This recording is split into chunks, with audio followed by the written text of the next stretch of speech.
Chapter 751. Master Sunless, in one of the fortified lecture halls of the Awakened Academy, a large auditorium was slowly filling up with students. These young men and women, however, did not look like inexperienced sleepers. Instead, most of them possessed the grim confidence of battle-tested veterans. They were sharp and rough around the edges, exhibiting the telltale signs of those who had just recently returned from the dream realm. For the same reason, the crowd of students was suffused with a sense of energy and liveliness typical to people who had recently brushed with death, but managed to escape its clutches alive. These were the newly awakened. Several weeks after the winter solstice, most of those who were destined to survive had already found their way to a human citadel and returned to the waking world. Now, they were settling into their new lives and responsibilities. While some chose to forge their own path, many decided to remain in the academy for a while longer. Its curriculum was not only aimed at sleepers, after all. A larger part of the complex was dedicated to continuous training of the awakened students. Just because one had survived the crucible of their first venture into the dream realm did not mean that they could stop learning after all. In fact, faced with its many challenges, most of the survivors learned one crucial lesson. No matter how prepared they were, that was never enough. Granted, the lecture that these particular young awakened were about to listen to was not from a popular course. Titled Resource Management During Prolonged Expeditions and Intercitadel Travel, the course had nothing to do with battle training or aspect proficiency. As such, it was rather obscure and unpopular. The large crowd of students had more to do with the identity of the lecturer as opposed to the theme of the course. As an actual ascended and a person of wide renown, this star lecturer presented an irresistible attraction to the awakened students. Who was better to teach them than a person who had braved the dangers of the dream realm and slain countless nightmare creatures with their own two hands? As the time of the lecture approached, the students settled on the seats in the auditorium and waited for the lecturer to arrive. One of the last to come in was a young man in stylish civilian clothes. They were predominantly black with subdued gray accents. The young man glanced at the young awakened, then proceeded to walk to the center of the auditorium. A few people looked at him in confusion. Instead of joining his fellow students, the young man walked to the teacher's desk and outstretched one hand. To everyone's bewilderment, he was summoning a memory. Stranger still, that memory turned out to be in the shape of an exquisite wooden chair. The strange guy put it down, then took a sit behind the desk and looked at them as if this was the most natural thing in the world. Several awakened opened their mouths to condemn his childish antics, but then hesitated. Although the eccentric student was bound to anger the lecturer with his disrespectful behavior, there was something about him that demanded attention. Another reason for their hesitation was that he was incredibly attractive. The young man was not very tall, but his slender build and stylish attire made him look very charming. With his porcelain skin and raven black hair, he looked like an exquisite doll. His striking dark eyes seemed to glint with good-natured humor. At the same time, there was something cold about them that made those who looked at the young man for too long shiver. It was as though shadows grew a little deeper around him. After a few moments, one of the young women in the first row cleared her throat and said in a friendly tone, "Hey, you better move before Master Sunless arrives. Here there is a free seat, right next to me." The young man looked at her and smiled pleasantly. At the same time, the girl next to her whispered furiously, "What are you doing? This is Master Sunless, you idiot." The first girl slowly opened her eyes wide, then turned betrayed and raised one hand to cover her mouth in horror. A wave of whispers ran through the auditorium. "What? This is Master Sunless. But he's our age. Of course he's our age. It took him less than 2 years to ascend. Why do you think he is famous? He's not at all like the actor who played him in the Song of Light and Darkness. The casting director must be crazy. Sonny, who listened to all that with the same pleasant smile, cleared his throat. Immediately the students grew quiet. Good morning awakened. I am ascended Sunless. You can call me Master Sunless, or simply Master. Welcome to the first lecture of the Resource Management during Prolonged Expeditions and Intercitadel Travel course. As some of you might know, I have a tiny amount of experience with that. Few polite chuckles resounded from the audience, making him wince internally. Damn, tough crowd. As this was his first day as a teacher in the academy, Sonny was unsurprisingly nervous. He would much rather fight a room full of nightmare creatures than speak in front of a room full of people. He could kill the nightmare creatures at least. Sonny paused for a moment, then said, "We will explore various topics in the course of these lectures. But first, let me ask you a question." He looked at his students and smiled. What was the biggest threat to your life in the dream realm? Overall, the lecture went better than Sonny had expected. If not for the fact that many female students had stared at him a bit too intensely, for some reason, he would have been completely comfortable teaching these young awakened. After all, he was basing the lessons on his own experience, and the students, while not as battle-hardened as him, were not amateurs themselves. Each of them had survived the first nightmare and a journey to the dream realm. So, the lecture was more of an exchange of knowledge between professionals than a traditional lesson. It was even refreshing compared to his tutoring sessions with Rain. Although his sister was incredibly talented and hard-working, not to mention nice to be around, there were many things he simply couldn't explain to her with words. With a sigh, Sonny turned off the projector and looked at the empty auditorium. Was this his life now? 6 months had passed since the cohort returned from the second nightmare. During this time, many things happened. He had celebrated his 20th birthday just a few weeks ago. Some of the changes were good and some were bad. On the bright side, he got to spend a lot of time with Rain, teaching her how to protect herself and slowly growing closer to her. Sonny had been careful not to appear too friendly, though. He still did not want anyone, including the girl herself, to know that they were siblings. He had also spent a lot of time talking to Aiko and trying to turn the brilliant emporium into a small but thriving business. However, there was one big problem that loomed over everything he did. Ever since returning from the nightmare, Sonny was not able to enter the dream realm again. He had spent all 6 months in the safety of the waking world, and the reason for that was the strange situation he had found himself in with Clan Valor. While St. Tyrus had done everything in her power to shield Sonny and Cassie from the wrath of the Great Clan, her influence was not unlimited. The White Feather Clan itself got into hot water with their overlords. From what Sonny learned, they were dismissed from ruling the Chained Island and burdened with another duty. What that duty was, he did not know. Both Cassie and he would have fared poorly if they remained awakened. However, their ascension changed things substantially and gave them more room to bargain. If before the great clans would have been inclined to make them disappear, now they were more careful in their approach, which did not mean that everything was fine. The issue was too nuanced and sensitive to be solved quickly. So, the preparations for the negotiations took a lot of time. For the time being, both of them had to protect themselves. Things were much worse for Cassie, who seemed more complicit in Mordred's escape. After all, she had requested to be stationed in the Night Temple, only to leave after a while and return, causing the disaster. Since no one except for St. Tyrus knew about Sonny's clash with Mirror Beast, it was easy to believe that Cassie had come in contact with the imprisoned prince during her stay in the Citadel, and then orchestrated his escape, or that she had this goal in mind from the very beginning. As the result, things turned a bit ugly for the Fire Keepers.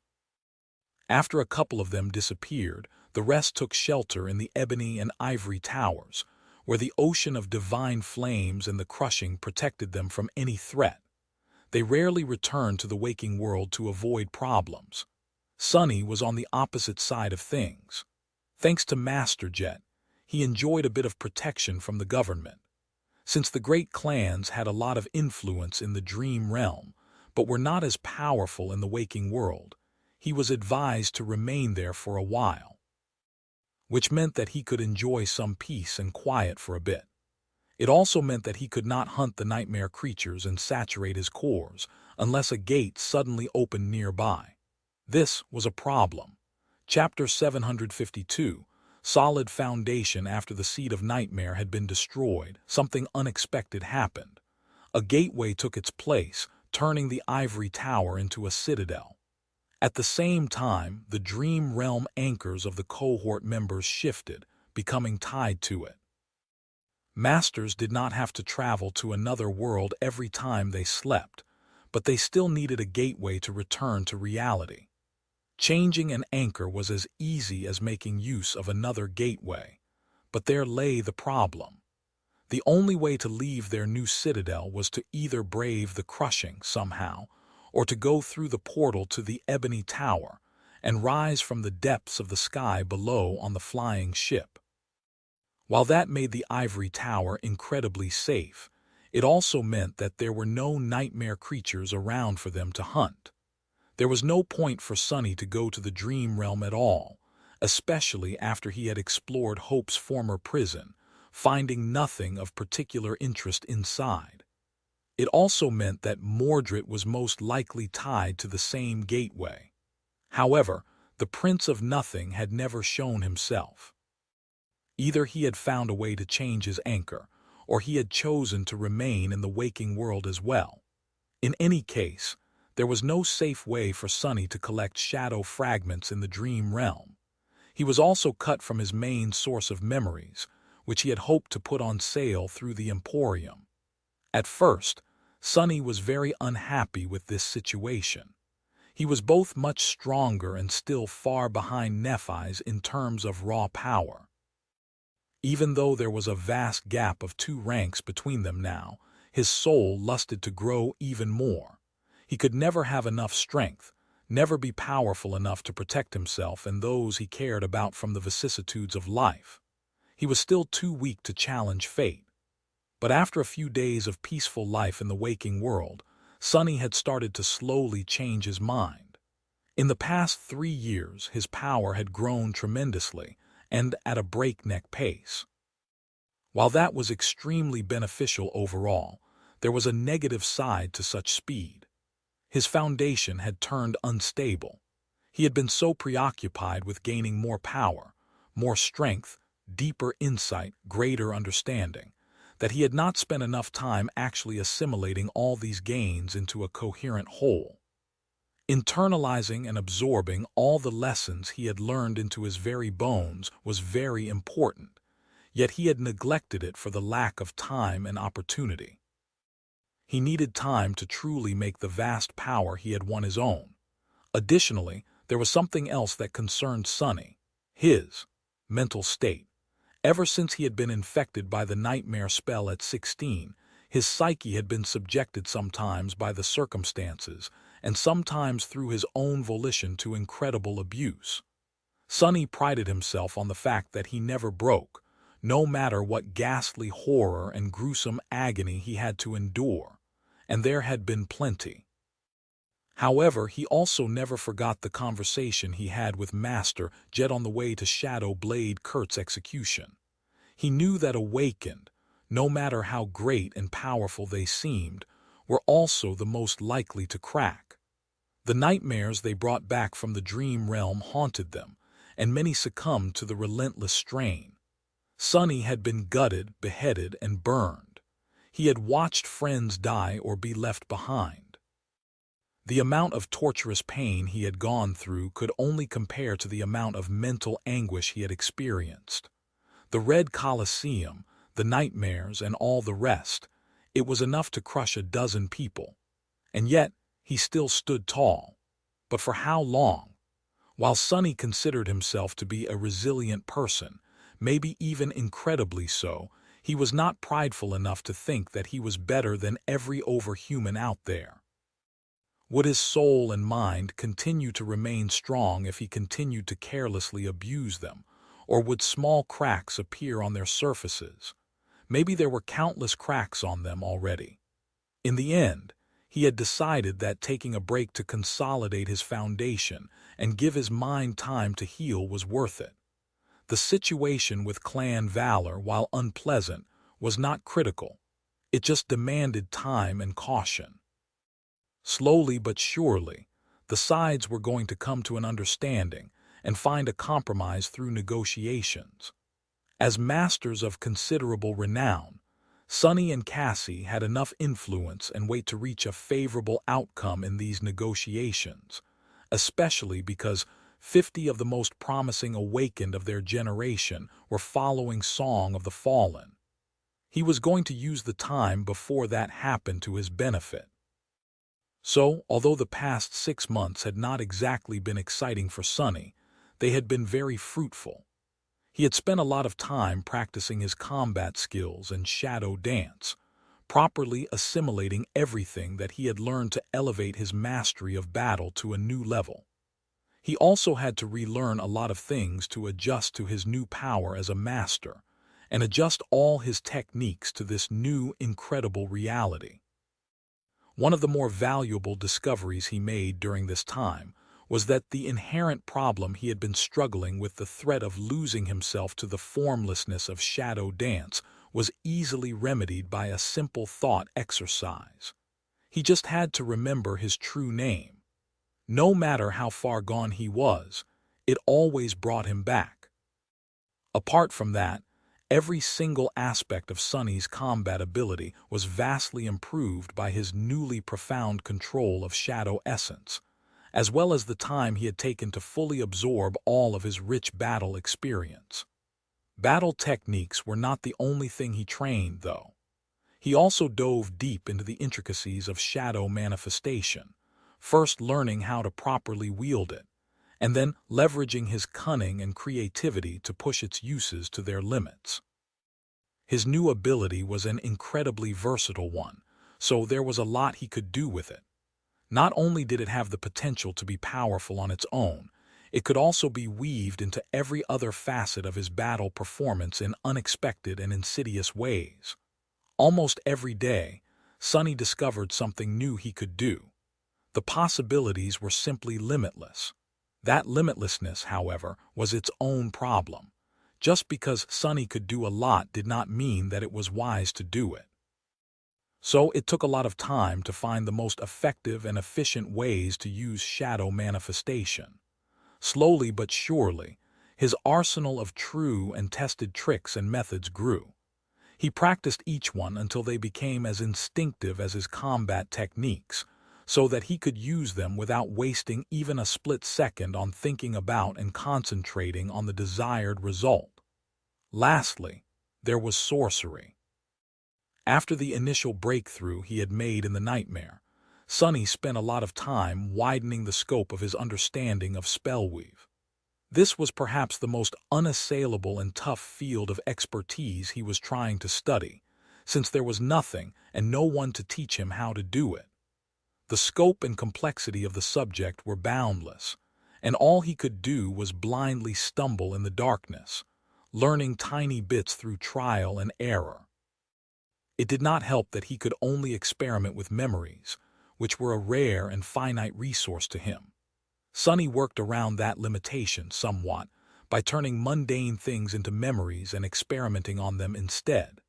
However, that produced its own obstacle. He needed soul shards to do so, and soul shards were very expensive in the real world, and he could not procure them in the dream realm for now.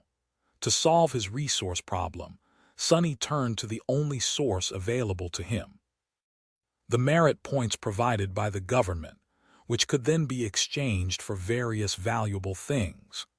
To get points and fund his research, he had compiled another paper with the help of teacher Julie's.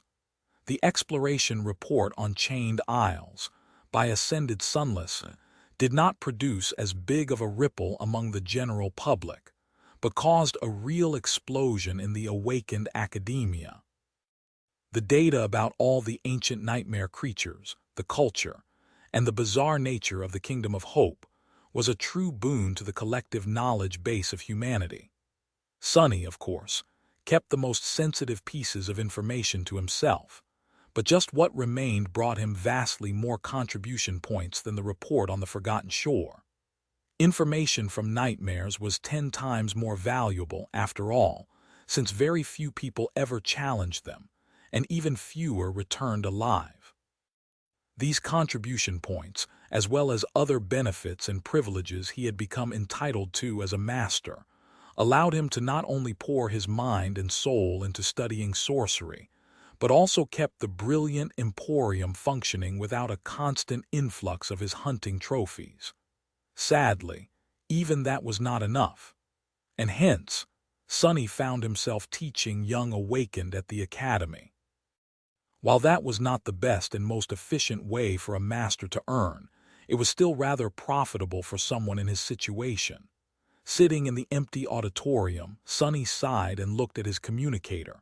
A pale smile appeared on his face. She must be already here. Today was a special day for more than one reason. A few days prior, Master Jet had suddenly contacted him. This was not too strange, since they interacted often in these past 6 months. But this time, something about Soul Reaper's voice sounded a bit off. Not exactly bad, just different. She had told him that she had some good news and some bad news and requested a face-to-face meeting to discuss an important issue. That meeting was about to take place at the instructor's cafeteria. Shaking his head, Sunny stood up, dismissed his chair, and walked to the door. I wonder what Master Jet has to say. Gods, was there really a need for all this mystery? She made it sound as if the world is ending. Chapter 753. Crux of the matter. Now that Sunny was a teacher at the academy, he was very much looking forward to gaining access to the instructor's cafeteria. He remembered the last time he had eaten there in perfect detail. The food was simply to die for. It might have been one of the major reasons why he had accepted the job of a lecturer, to be honest. No, it wasn't. I am not that shallow. Walking inside, Sunny glanced at the tasteful interior, gaining a new appreciation for the wooden furnishings. By now, he was not shocked every time he saw natural wood in the waking world. However, this was not just any wood. If he remembered correctly, all this lumber came from the corpse of a slain titan. A titan killed by the great clan Valor, to be precise. Perhaps even by Anvil himself. What irony it was, to enjoy a dinner on one of the cafeteria's tables while being secretly hunted by the people who provided the titanic lumber for its creation. With a sigh, Sunny looked around and noticed a familiar face. An exquisitely beautiful woman in a deep blue uniform sat in the corner of the cafeteria, cradling a cup of coffee in her hands. He confidently walked over and sat down across from her. Master Jet. Soul Reaper Jet looked up from her cup and smiled at him. Master Sunless. Well, that sounds weird. He shifted uncomfortably, not accustomed to being addressed that way, at least not by her. Although the two of them were technically of the same rank now, Jet was still older than him. The gap between them had grown much smaller, but he still felt a lot of respect for her. Looking at his fellow Ascended, Sunny suddenly frowned. Master Jet looked different today. He was accustomed to her usual, slightly unkempt and careless appearance. However, the person in front of him looked like nothing if not an exemplary officer. Her uniform was perfectly ironed and buttoned all the way, with not a single crease or blemish marring its surface. Her silver epaulets were glistening with a polished sheen. Her leather boots were freshly shined. Her raven black hair was perfectly arranged, and her icy blue eyes were sharp and piercing. He raised an eyebrow. You look nice. Jet's smile widened. Oh, this. I had to attend a special ceremony in the morning. Promotions are flying off the shelves in the government these days. Sunny cleared his throat. Congratulations, I guess. Soul Reaper laughed, then pushed a small alloy box toward him. No, number congratulations to you. Happy belated birthday. He blinked a couple of times, then opened the box and looked at the glimmering soul shard that lay inside. His eyes sparked when he recognized its ascended rank. Ah, this is exactly what I needed. Thank you so much, but isn't it too luxurious? A shard like that cost a lot. Master Jet shrugged. Perks of being a public servant. I have more access to such things than most. She grew silent and looked at him expectantly. For a few moments neither of them spoke. Finally the ascended beauty sighed. What, no present for me? I recently turned 30, you know. Sunny froze, then chuckled awkwardly. Oh, well, in that case dinner is on me. Soul Reaper seemed more than happy with that arrangement. Ah, you know me too well, Sunny. In that case, don't mind if I do. Some time later, they finished their food and leaned back on their seats in satisfaction. Master Jet took a sip of coffee and smiled. Credit where credit is due, you Academy people really know how to treat your staff. I am regretting my choice of career a little.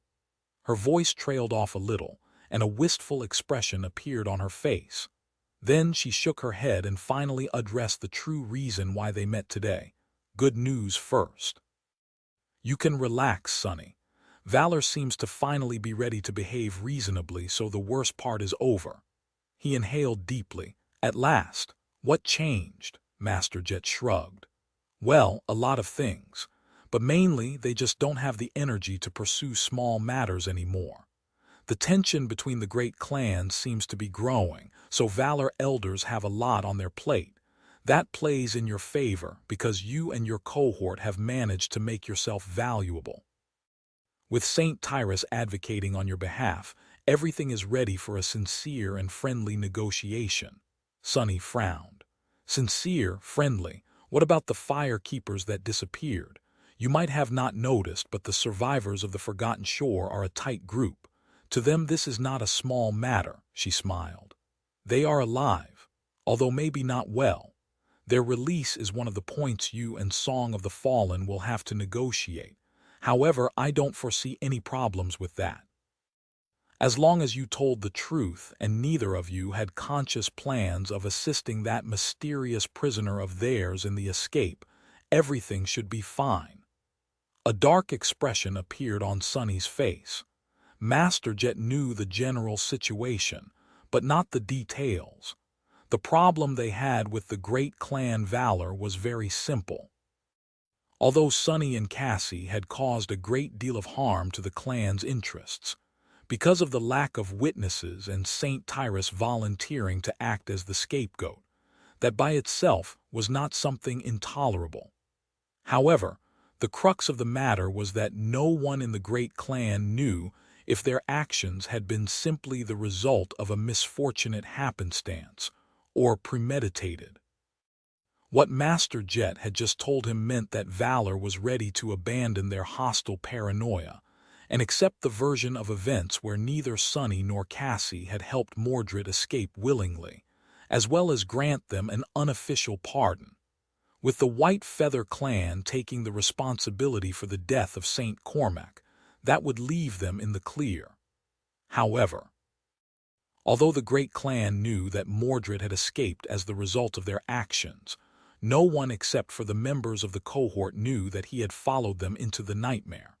If the fact that the five of them had become masters together ever came into the light, then, no matter what the truth was, no one would believe that the bastard simply manipulated them all. They would all think that Sunny and Cassie were his willing allies. So this secret had to remain buried forever. Sunny grimaced. So what do they want? Master Jet shrugged. I can't say really, but you have to be ready to make some concessions. Valor will probably insist on recruiting you to their side, at least in some capacity. Whether you manage to resist their forceful invitation or not depends on you. She thought for a bit and then added, what works in your favor is that you, Song of the Fallen, Nightingale, and Raised by Wolves are a package deal as far as everyone is concerned. Valor might have ambitions of making all of you their asset, but they will probably be satisfied by ensuring that none of you becomes entangled with their opponents. Recruiting just one would make it so that the rest would not join the opposite side. A deep scowl appeared on Sunny's face. Are you telling me that we will have to sell one of us to Clan Valor? Master Jet smiled. You make it sound as if becoming a member of a great clan is something horrible. Most awakened would kill for such a chance, you know. Granted, you will never be treated as a true-blood descendant, but that does not mean that they won't shower you with resources and opportunities, probably. Sunny remained silent for a while, then sighed. I know, but I need to think about it. She took a sip of coffee, then leaned back. Well, think fast. He looked at the beautiful Ascended with a dark expression and asked in a low tone, And why is that? Master Jet grinned. Well, because the representative of Valor will be here tomorrow. Your friend Cassie is coming back to the waking world too. You will meet here in the academy as its neutral ground. So you have until tomorrow morning to prepare for the negotiations, Sunny. Good luck. Chapter 754. History lesson. Sunny remained silent for a few moments, then scowled. What do you mean, good luck? Aren't you going to be there to mediate the negotiations? Master Jet took a sip of her coffee, then shook her head. No. While the government often serves as a neutral party and the connective tissue between the great clans, this is not one of those cases. Besides, I simply can't. I am being transferred out of the city. This is my last day here for a while. He stared at her, dumbfounded. Master Jet was not going to be around anymore. Sunny suddenly felt a pang of discomfort. He had grown accustomed to her being present out there somewhere. Not exactly close to him, but at the same time within reach. Noticing the expression on his face, she sighed. Actually, that is the second thing I wanted to talk to you about. The bad news. Soul Reaper casually looked around, then summoned a memory that looked like a music box.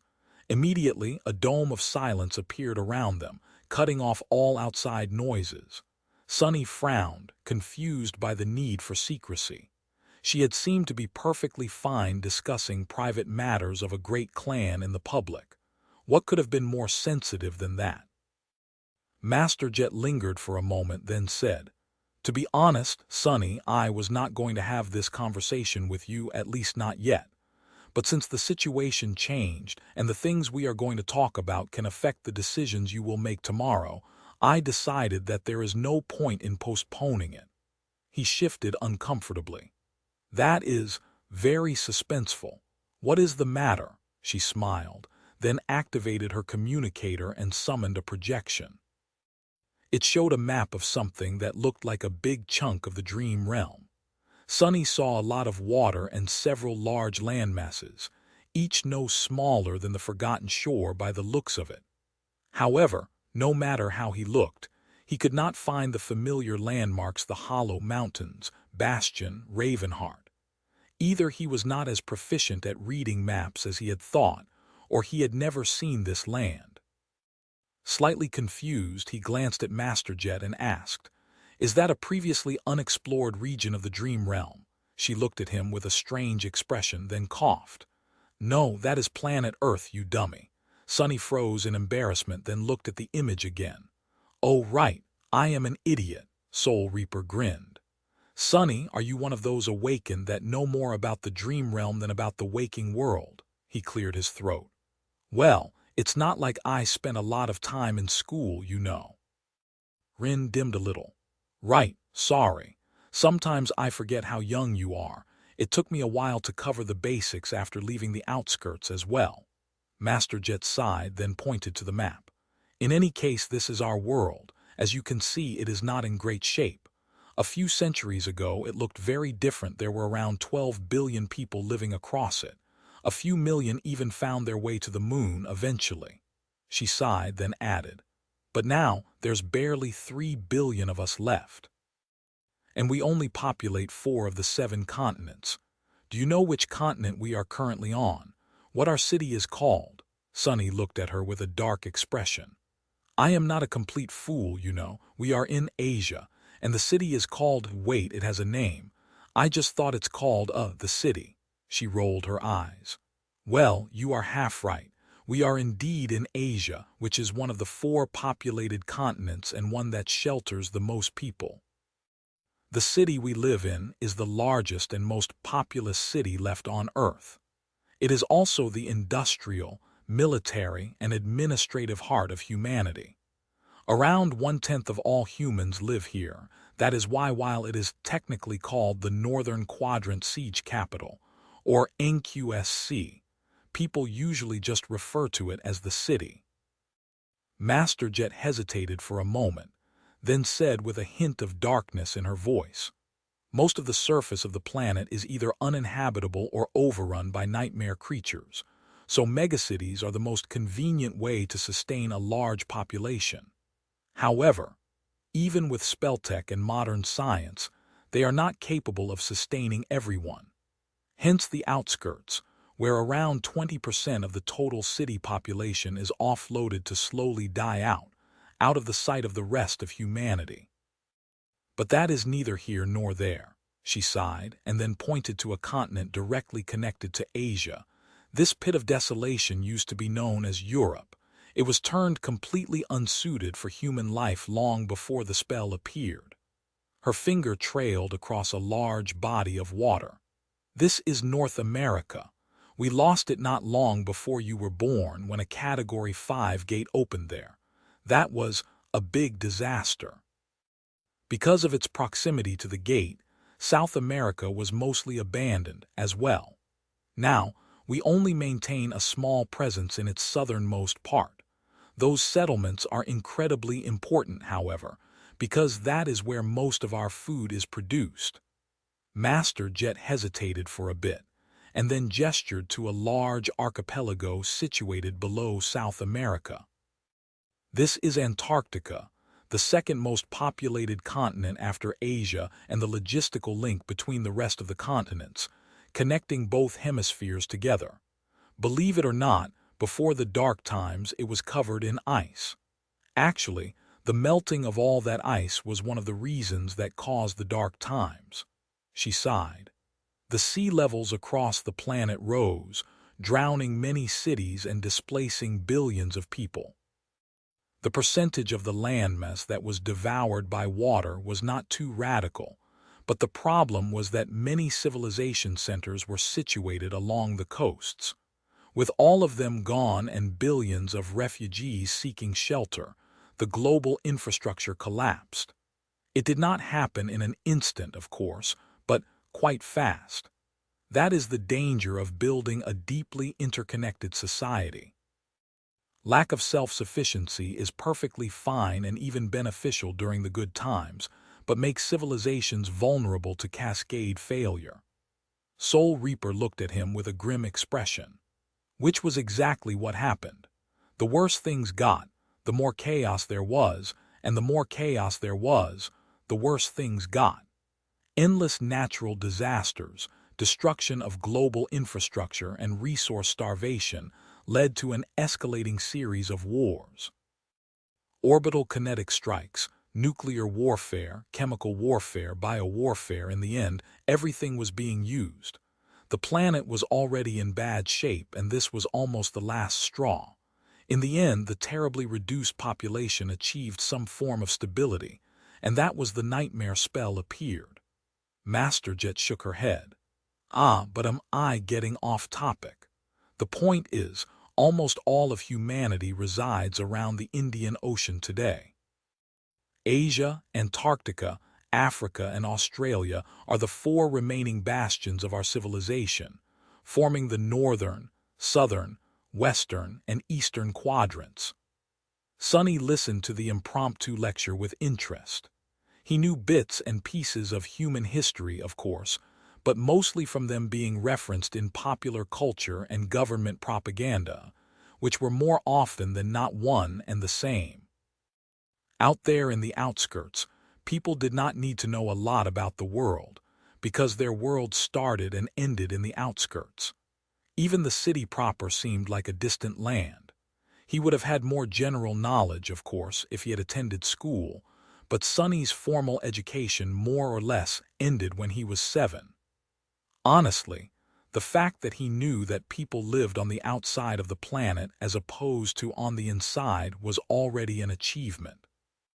He had managed to become a teacher despite all that, had he not? Still, I probably should start educating myself on matters not having to do with the nightmare spell, now that I have the chance. There are plenty of people as ignorant as me, of course, but still, this is kind of embarrassing. Sunny looked at Jet and shifted slightly. Thanks for the history lesson, Master Jet. But what does it have to do with anything? She leaned back, smiled calmly, and answered in a relaxed tone. Oh, it's very simple, really. These 4 bastions of humanity I mentioned, they're about to become 3. Chapter 755. Obel Scale Master Jet's nonchalant attitude was in stark contrast with the gravity of her statement. Sunny froze for a few moments, then slowly put his cup on the table. When he spoke, his voice sounded a little hoarse. What? She sighed, then looked around the cafeteria. It was slightly surreal to be discussing something that concerned the lives of hundreds of millions of people and the safety of this tranquil place.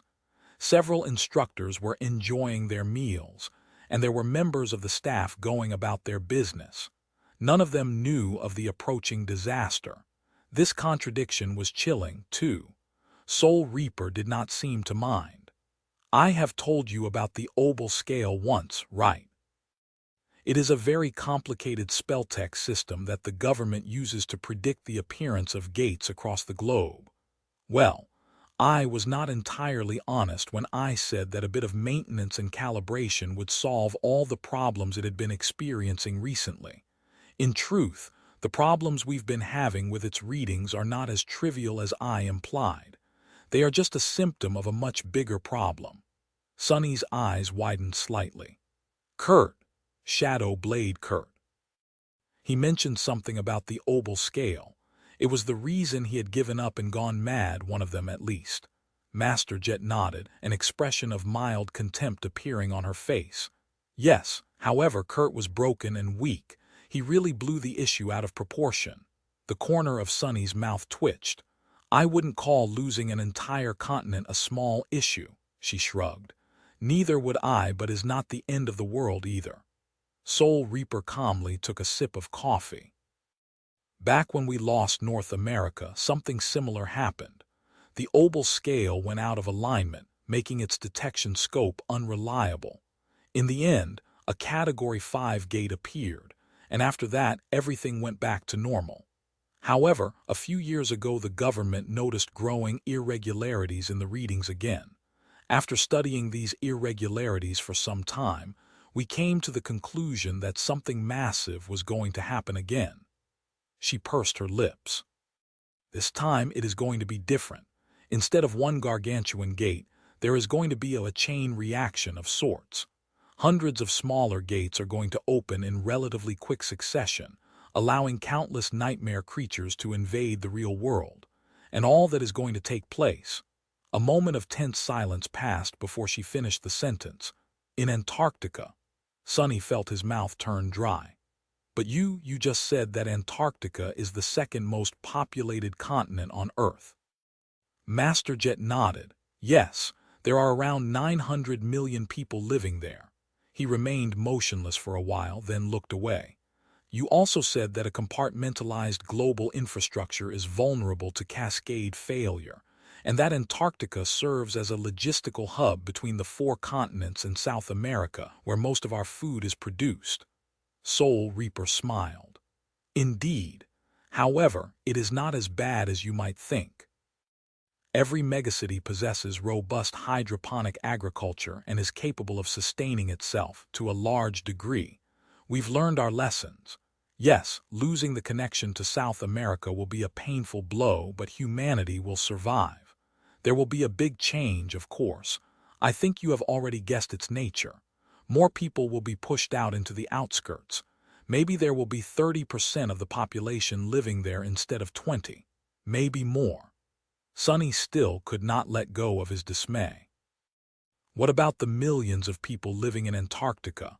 What is the government doing? Can't you throw enough troops and awaken there to contain the chain reaction? She hesitated for a few moments, then let out a wistful sigh. Sure.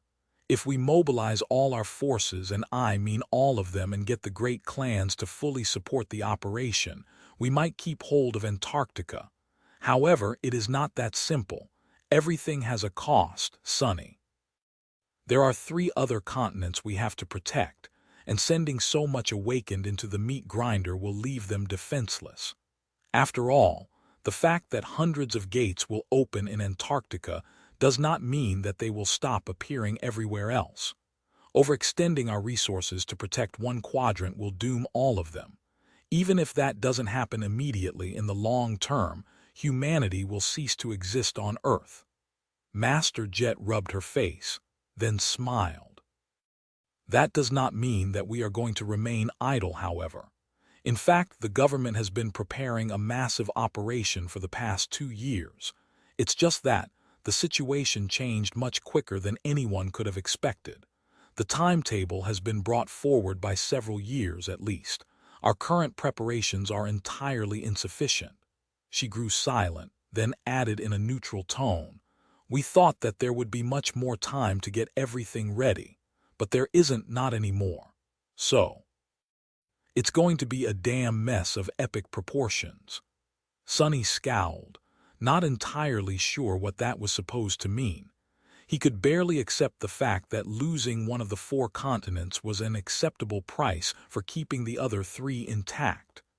Humanity had already lost North America, after all, and persisted despite the loss.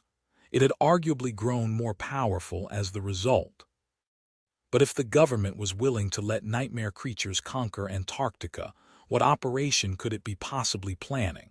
What exactly is the government going to do?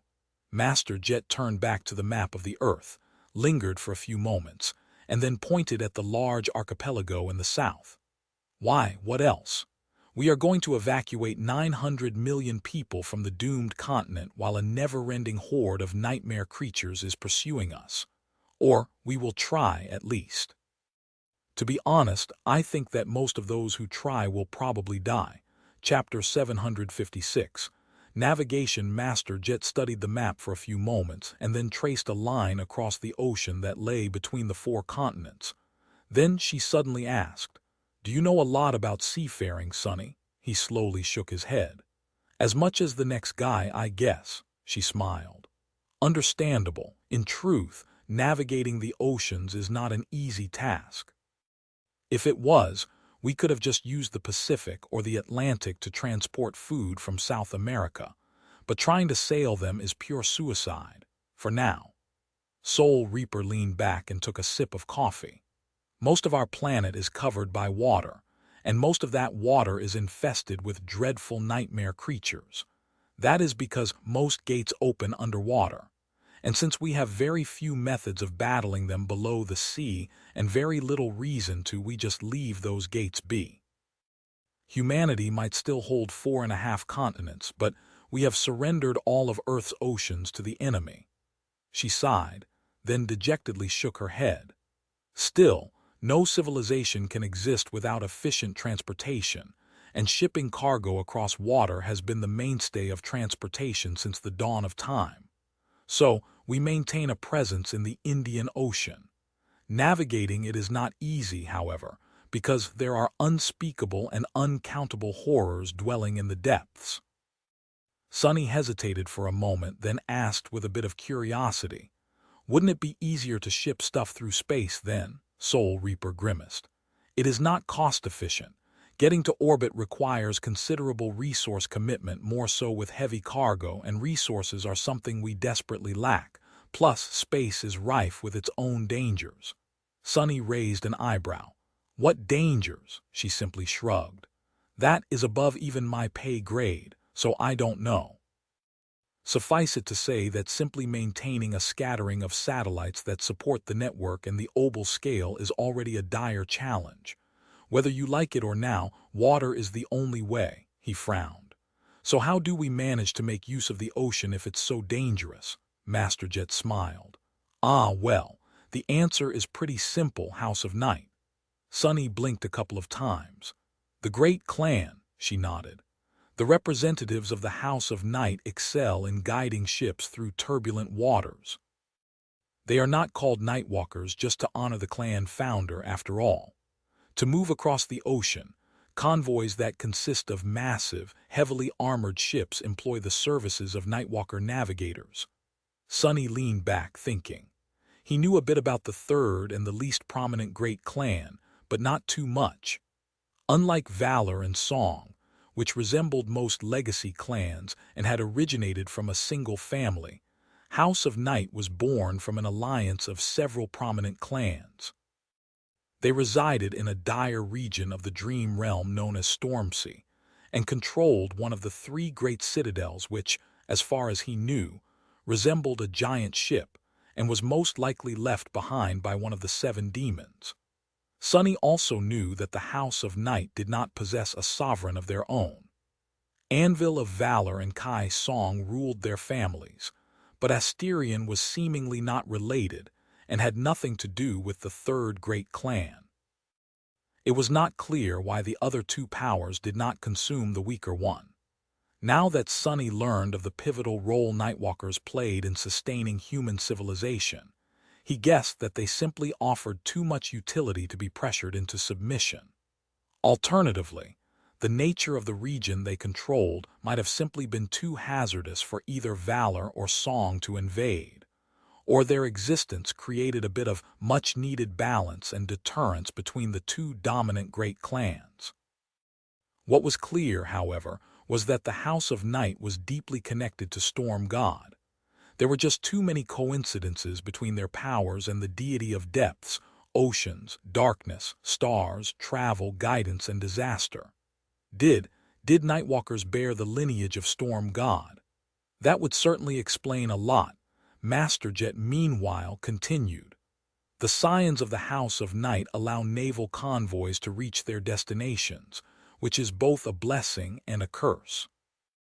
The problem with that situation is that while there are more Nightwalkers than there are descendants of the other two great clans, their number is still limited. And so, the number of convoys we can operate simultaneously is limited as well, she sighed. We can only evacuate people across water. By our calculations, it will take at least 2 years to evacuate the population of Antarctica that way. That is even if we commit the bulk of our navy to the operation. However, her voice grew dim. The chain reaction is going to start in a few months at most. It won't be too severe at the beginning, but quickly ramp up, drowning the entire archipelago in nightmare creatures. Sunny remained silent for a bit, then asked, "So what is going to happen?" Master Jet finished her coffee and offered him a smile. "Well, the government is going to transfer a very substantial part of its forces to Antarctica. Pretty much everyone who can be spared without leaving the rest of humanity completely defenseless will be transferred to the expeditionary force. They will try to stall the nightmare creatures for as long as possible to allow as many people as we can save to escape. Oh, also, I will be on one of the first ships myself." Sunny looked away, not knowing what to say. Master Jet herself had judged that many of those who were going to take part in the evacuation would not be coming back. Still, she was Soul Reaper Jet, was she not? Surely, she of all people was going to be okay. Master Jet sighed, then looked around once again. Then she said calmly, "Of course, that will never be enough. In a couple of months, the government will announce a voluntary mobilization, both among the awakened and among mundane humans. Many people will answer the call, while most will not. As I've said, the loss of Antarctica is not a world-ending event. Dying there is not really worth it." Sunny gritted his teeth. "So why are you going? With your position, I am sure that you could have chosen to stay behind. Did you let the propaganda get to your head? Honor, duty, and sacrifice. Do you actually believe in that crap?" Soul Reaper laughed. "No, I am as cynical as you, Sunny. However, I have my own reasons." She lingered for a few moments and then added in a suddenly serious tone, "And I think that you might understand my reasoning very well. We've known each other for a while, Sunny, and I always shied away from giving you the recruitment speech. However, times have changed. So tomorrow, when the representative of Valor tries to invite you into their great and illustrious clan, I want you to refuse." She leaned forward, looked him in the eyes, and added, "Instead, I want you to leave everything behind, enlist, and come with me." Chapter 757, Professional sensibility, it was hard not to get swept up in Master's yet cool presence. However, Sunny was not so easy to sway. He held her gaze for a few moments, then turned away. His expression grew somber. You just spent a lot of time convincing me that losing Antarctica would not cause irreparable damage to humanity, and that most of those who go there would end up dead. And now you suddenly want me to go as well. Why would I?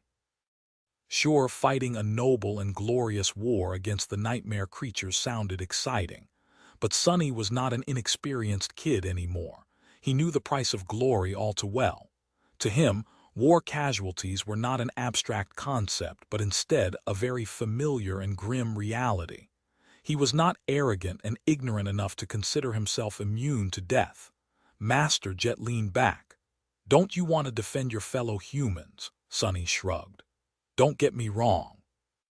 I really want all those people in Antarctica to survive.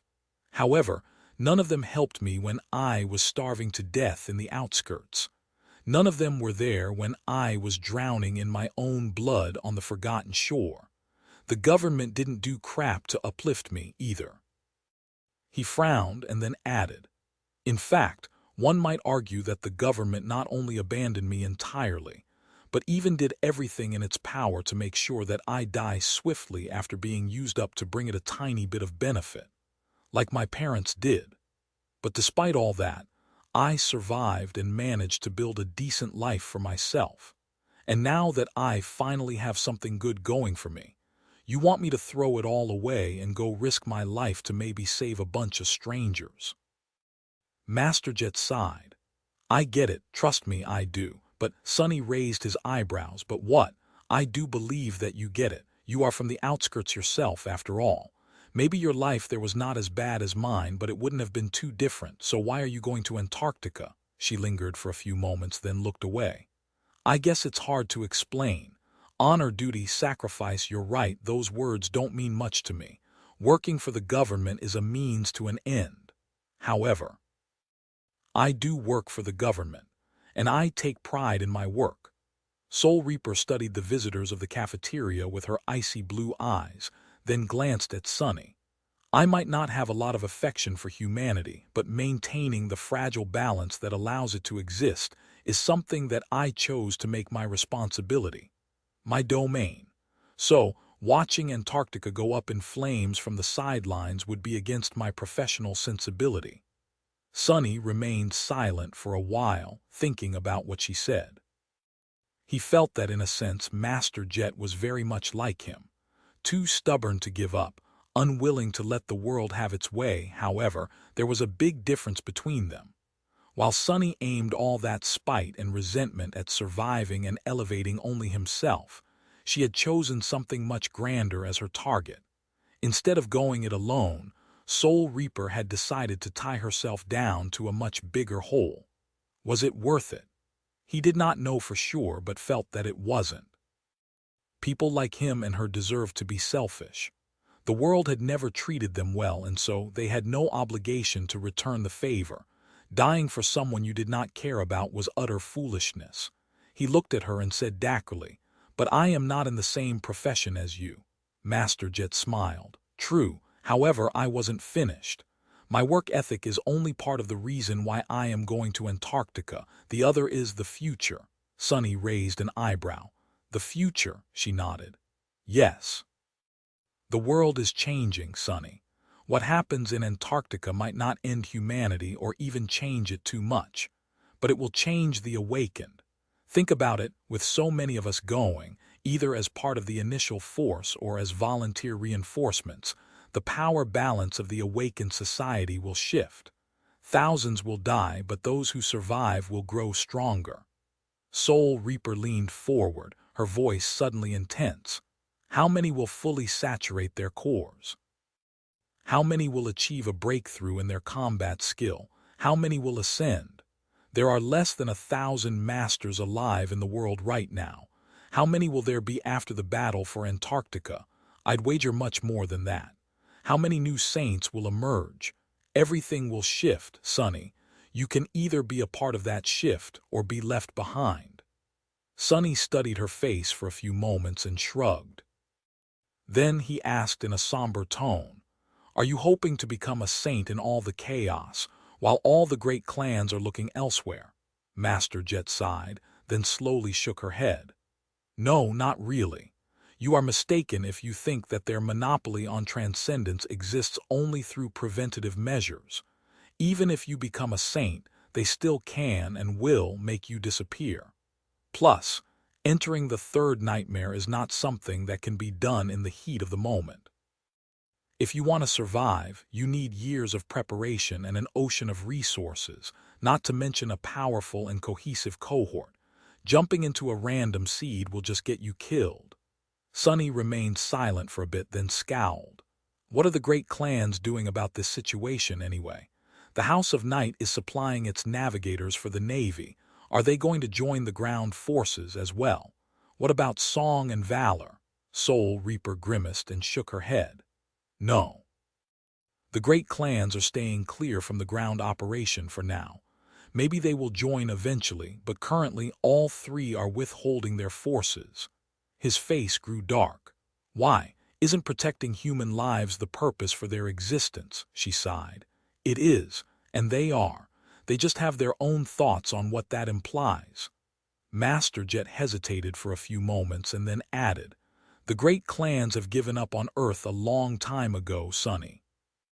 Instead of trying to protect humanity's old home from falling apart, they set their gazes at building a new one. They have big plans for the Dream Realm." Chapter 758. Crossroad. Sunny left the academy with a lot on his mind. As a master and a high-ranking citizen, he had the right to acquire a PTV license and more than enough money to purchase one. However, Sunny had no idea how to control a personal transport vehicle and was too lazy to learn, so he still used public trains to move around the city.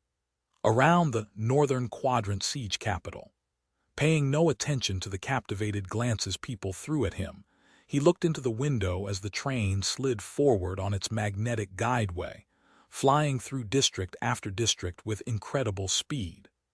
The city was a nice enough place, as long as you were not born in the outskirts. Tall buildings burrowed deep underground and rose high into the sky, connected by tunnels and aerial bridges into a complicated maze of graphene composite and reinforced alloy. Here and there, artificial trees and grass broke the white monotony with vibrant shades of green, yellow, orange, and red. Everything seemed clean and bright despite the heavy snowstorms that were prevalent this time of year, not at all like the dirty, dim, poisonous clutter of the outskirts. There were large screens displaying beautiful vistas of breathtaking landscapes that had not existed on planet Earth since centuries ago, and propaganda projections that had been masterfully designed to brighten the mood of the citizens. Most of all, the city seemed full of life. Endless streams of people were crowding the crosswalks, with a rare PTV or two appearing from time to time. Millions, hundreds of millions of humans called this place their home. Only here, protected by the colossal outer barriers and protective air filtration systems, as well as powerful awakened, could they survive and thrive. It was strange to imagine that many similar human shelters in Antarctica were going to be abandoned and destroyed by the endless tide of nightmare creatures very soon. Sunny had seen the panic and mayhem that an unexpected manifestation of a gate could cause. However, his imagination failed when he tried to envision what would the same disaster, but magnified hundredfold, look like. All he could picture was the horde of abominations that the Dreamer army had faced under the Crimson Spire suddenly appearing on these peaceful streets. Already, that image made him shudder. However, he still stood by his words. He did not owe these people anything.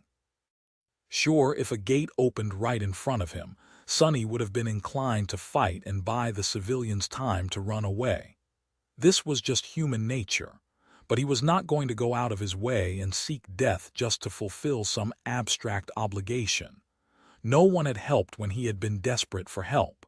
He had survived despite humanity, not because of it, and he would continue to put himself first, most likely. Sonny would have lied if he said that Master Jet did not put a seed of doubt in his heart.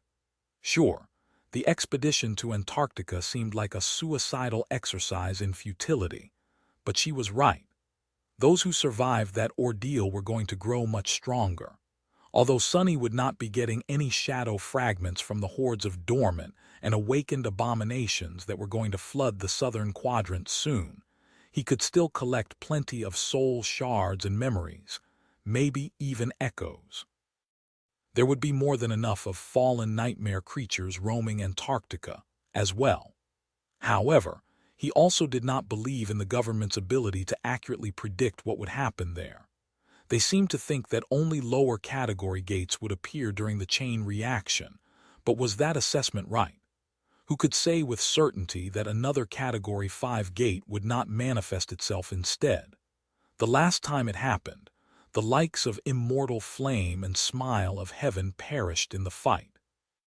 Could Sonny guarantee that he would fare any better? No, he definitely could not. In the end, it all came down to a simple choice that depended on tomorrow's negotiations. If all went well, Sonny would regain the ability to enter the dream realm. There, he would be able to achieve much better results than the expedition to Antarctica could ever provide, and with much less risk. More than that, he could even pledge allegiance to the illustrious clan Valor. By now, he had more than enough value to negotiate a supremely lucrative deal. With their training, support, and resources, becoming a Titan would not be out of the realm of possibility. The barrier that stood between him and transcendence would instantly disappear, too. Instead, he would be in the best position possible to attempt conquering the third nightmare. Perhaps he would even be able to enhance his understanding of sorcery by leaps and bounds. Valor was widely renowned for creating incredible memories, after all. He had also seen how proficient the representatives of the great clan were in using runic sorcery, back in the Night Temple. There was so much knowledge that they possessed, so much he could learn from them. As for the fact that the great clan seemed to be preparing to abandon Earth in favor of the dream realm, were they even wrong? Sonny still remembered the conversation he had had with Effie in the ruined cathedral of the Dark City. She, too, believed that the waking world was dying, and that the dream realm could become humanity's salvation. Her argument was dreadful but compelling. In any case, if something went wrong, he would always be able to leave Clan Valor behind. Pledges of allegiance did not mean anything to Sonny, after all. As a person who abhorred the word honor, he was more than willing to betray any promise he made as long as it suited him. Deserting a great clan would probably not be easy, but by then, he was going to be powerful enough to manage. So, if negotiations went well, he had no reason to do something as stupid as following Master Jet to Antarctica. If they went poorly, however, that would be pretty much his only choice. That was why Sonny had not given Soul Reaper a definitive answer. She did not ask for one anyway. Master Jet had just told him to think about her offer and inform her of his decision during the next 2 months. As the train approached the Terrace Distinct, Sonny sighed and headed for the exit. Damn, my head hurts. Why did all of it have to happen on the day of my first lecture? That's too much excitement for one day. Worse still, tomorrow promised to be even more exciting. Chapter 759. New developments. Sonny continued to ponder as he walked from the train station to his home. Once there, he opened the door and walked inside, then sat down in the living room and stared at the wall for a while. This is not good. Right now, he was supposed to be mentally preparing for tomorrow's meeting with the representative of Valor. Antarctica or not, these negotiations had the potential to decide the course of his life. Maybe even whether or not he was going to live at all. The sudden revelation of the impending disaster discombobulated him, making it hard to concentrate on the immediate issue. Facing the emissary of valor was going to be a delicate dance. Sunny was helped by the fact that he had never intended to set Mordred free. However, he was not entirely innocent either. After all, he had sided against Welth and Pierce, even slaying one of the two knights of the great clan with his own two hands. Not to mention that Mordred had followed him into the nightmare and ascended. Sunny had many things to hide, but could not lie. Even though he was confident in his ability to twist the truth with misleading answers, the negotiations could still derail really quickly. Whatever, as if anyone would believe that an awakened like me was able to kill one of the famed Knights of Valor. Now that Sunny had become a master himself, he lost most of his ability to feign weakness. However, no one but his closest friends knew how powerful he really was and especially had been. This was another fact that played to his advantage. It all depends on the emissary and how they conduct themselves. If Valor sent someone cavalier and arrogant, Sunny would be able to dance circles around them. He had plenty of practice dealing with haughty individuals after all. If they sent someone smart, however, that could be a problem. Sunny stared at his shadow, then sighed and stood up. He really hoped that everything would go smoothly tomorrow, but it paid to be prepared. Worst-case scenario, he was going to have to join the Fire Keepers in their Dream Realm exile for a while. So, unless he wanted to return to a monotonous diet of eating nothing but monster meat, it was best to prepare a few things. Soon, a big metal chest appeared in front of him, then opened its heavy lid, revealing rows of massive triangular fangs. Covetous Coffer had changed after the second nightmare as well. The Mendacious Coffer enchantment allowed it to mimic the form of any inanimate object, but was limited by Sunny's core capacity. Now that he was an ascended, the capacity of his cores increased tremendously, so there were a lot of options. Sunny had experimented with the form of the coffer a lot in the past 6 months. He had made it into all kinds of things, from alloy safes to leather armchairs and sleeping pods. He had even made it into a refrigerator once. However, after having fun with it for a bit, Sunny came to the conclusion that not all forms suited the memory well. Items that already had the function of storing things worked the best. So, he ended up simply turning it into a large chest of reinforced alloy. Now that the covetous coffer had grown up, its size and strength were enough to make the lurid trunk enchantment truly dangerous. If before the small box could only bite off a few fingers, now it could swallow a potential thief whole. The capacious chest enchantment had grown stronger as well, vastly increasing the coffer's storage capacity. Now it could store an entire room's worth of items. The locomotive chiffonier, meanwhile, did not change a lot, but due to its new size, the chest could move around much faster. In fact, the coffer was now large enough for Sunny to sit on top of it, using the memory as a bizarre mount. In that regard, it was not too different from the original Mordant Mimic, whom Sunny had ridden all the way down to the Ebony Tower once. Not that he wanted to repeat the experience. And speaking of mounts, if there was one thing that had really frustrated Sunny in the past few months, it was that he had no opportunity to learn how to properly ride Nightmare. He had even ordered a custom-made saddle from an exclusive leatherwork boutique.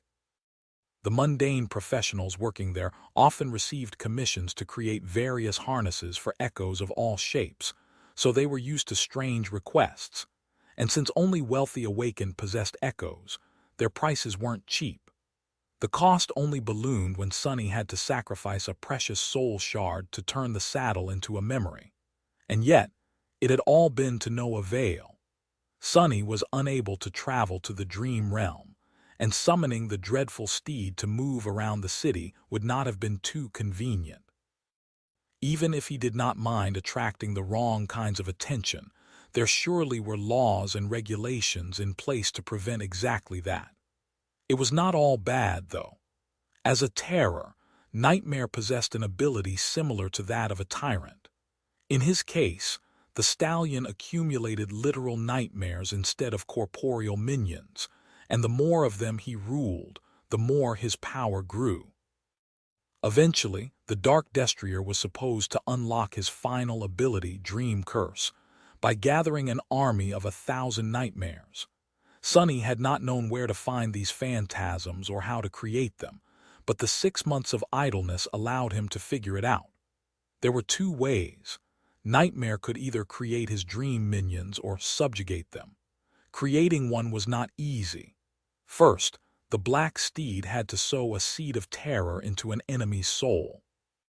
If the enemy escaped and the seed took root, they would be haunted by the memories of the dreadful Destrier and see him in their dreams. The weaker the will of the victim was, the more chances there were for the nightmare to grow and become more and more potent. However, a brave person would cause the seed to wither and die. Eventually, if the nightmare fully formed, the stallion would be able to use his Dreamwalker attribute to harvest it. The second way was also troublesome.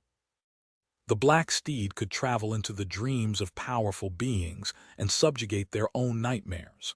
In the waking world, that meant ascended. However, that task was not easy. The more powerful the dreamer, the more powerful the nightmares haunting them were.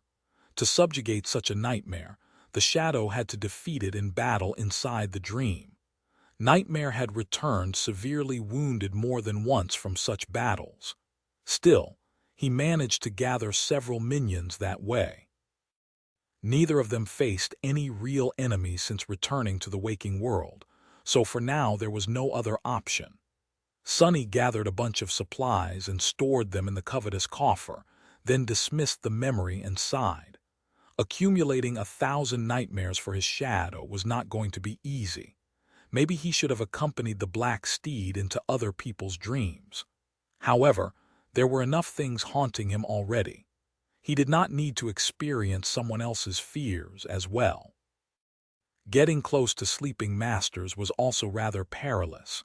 At that moment, one of his shadows noticed a familiar figure walking toward the door. Sunny checked the time and smiled. "Oh, she's already here. My favorite pupil is nothing if not punctual." Chapter 760. Valuable lesson in the underground dojo beneath Sunny's home. Steel was ringing against steel. Rain was moving with a speed and precision unusual for a mundane girl of her age. Her nascent battle style was grounded, calculated, and sharp, merging steady defense with unexpected and explosive attacks. The heavy training blade sang in her hands, cutting the air as if it possessed an actual edge. The awkwardness of youth was almost gone from her body, ceding to the promise of maturity. She was much more fit and in charge of her physicality as well, fighting with confidence and poise that would have left most of her privileged classmates consumed by envy. As much as Sunny wanted to, he could not boast that her progress was all thanks to him. Currently, he was facing his little sister, deflecting her blows with one hand while keeping another in his pocket. No matter what Rain did, the soft alloy stick he was holding seemed to be impenetrable, inevitable, and unbreakable. All her attacks crashed and shattered against it, and all her defenses seemed useless against her tutor's lazy movements. Time after time, the stick suddenly shot forward and hit her on the shoulder, bounced off of her forehead, or stung her hands. Nevertheless, the girl did not allow herself to get frustrated and continued to exert herself without losing concentration. It was that will, cool mind, and meticulous discipline that had allowed Rain to advance so fast. Not bad. Sunny deflected another swift attack, stepped forward, and poked the girl in the chest with the tip of his stick. "Here, you're dead. Again. Ah. I'm tired of fighting a corpse. Let's stop." Rain jumped back and grew still, breathing heavily as drops of sweat rolled down her pale face. She did not, however, lower her blade. Sunny had taught her the peril of lowering one's guard a long time ago. Those bruises took a long time to heal. He grinned, then scratched his back with the stick and offered her the endless spring. After the girl was done quenching her first, Sunny sat down on the floor and asked in a commanding tone, "Where did I hit you?" Rain sat down too and answered steadily. Head, right shoulder, right hand, left forearm, chest, right thigh, left shoulder, head, neck, left shoulder, left hand, chest, head, chest. He smiled with satisfaction. When did I put my hand in the pocket? She frowned. After hitting me on the thigh for the first time. Sunny nodded. In which direction was I looking? 2 hits before that. Rain gritted her teeth. Up. You were rolling your eyes, he chuckled. Good. Your awareness is sufficient for that stage. The young girl threw a menacing look at him, then turned away. After a few moments she sighed and suddenly asked, Sunny, am I any good? Sunny hesitated, then shrugged. You're doing all right. Rain remained silent for a while. But not as good as you were, right? That caused Sunny to laugh. What? No, you are way better than I was. I had not even seen a sword before my first nightmare, let alone held one. In fact, when I got a chance to arm myself with a sword there, I chose to drop it. Because it was too heavy. Rain turned to him with surprise. What? Then how did you survive? Sunny thought for a bit, then shrugged. Well, I strangled one enemy with a chain, poisoned 2 more, fed the last one to a nightmare creature, and then simply got lucky. I guess you can say that I just survived out of spite. He hesitated and then added, Actually, that is a very important lesson. I've told you before, sure, knowing how to wield a weapon is important. But having a mind that is more dangerous than a weapon is paramount. The world is a vicious place, Rain. You have to be vicious too, to survive. Rain was going to turn 16 in a few months. In fact, she would probably celebrate her birthday not long after the first gates start opening in Antarctica. After that, his little sister would be vulnerable to the nightmare spell as well. That was another factor he had to consider. Leaving with Master Jet meant leaving Rain too. Granted, he had already taught her most of what he could without resorting to more drastic measures. Rain was more prepared to face the first nightmare than he had ever been, or most people even. Very few kids ever receive the chance to be trained by an ascended, let alone one with as much battle experience as Sunny, or possessed as much talent as Rain. He glanced at her, lingered for a moment, and then asked, Do you want to be an awakened? The girl hesitated for a long time, then slowly shook her head, surprising him. No, I don't know. I really want to be able to protect my family, but I don't want to be away from them or die. I had an older brother, you know. Sunny almost flinched but forced himself to remain still. An expression of mild curiosity appeared on his face. Oh, Rain remained silent for a bit, then sighed. My mom and dad had a son before adopting me. He got infected by the spell and died. I don't think they'll be able to bear it if I die too. Sunny looked away. A few moments later, he said, Sorry to hear that. The girl shrugged, then looked at him with a frown. What is up with you today anyway? You're all serious. Sunny smiled. Really? Well, I got an important day tomorrow. Besides, I gave my first lecture today. Shaping young minds is a very serious matter. Rain giggled with vindication. Ah, so more people are going to suffer just like me. That makes me feel better. She smiled, then patted him on the shoulder. That's good. I thought you were still moping around because Effie is not around that much anymore. Sunny looked at her with outrage. Moping around? I never moped around. To be honest, he did feel a bit sad that his friends were out and about living their lives. The house seemed awfully quiet now that the boisterous huntress was gone most days. After the 4 of them had returned from the second nightmare, Effie got a bit drunk on having a healthy body. She greedily dove into all the things she never had a chance to do growing up as a disabled person. Since Cassie was indisposed and Sunny did not want to show his face in public, the government was very clingy in making her attend all kinds of events as well. Now, the huntress only returned home once every week or 2, and then disappeared the next day again. Kai got it even worse.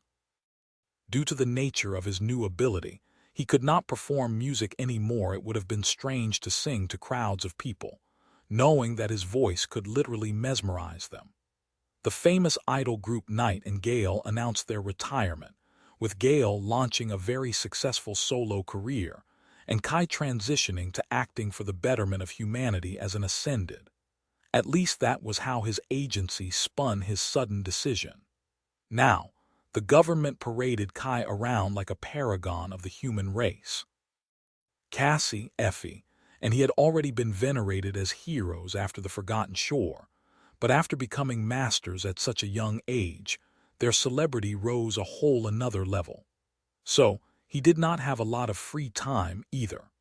Both Effie and Kai were in a strange position.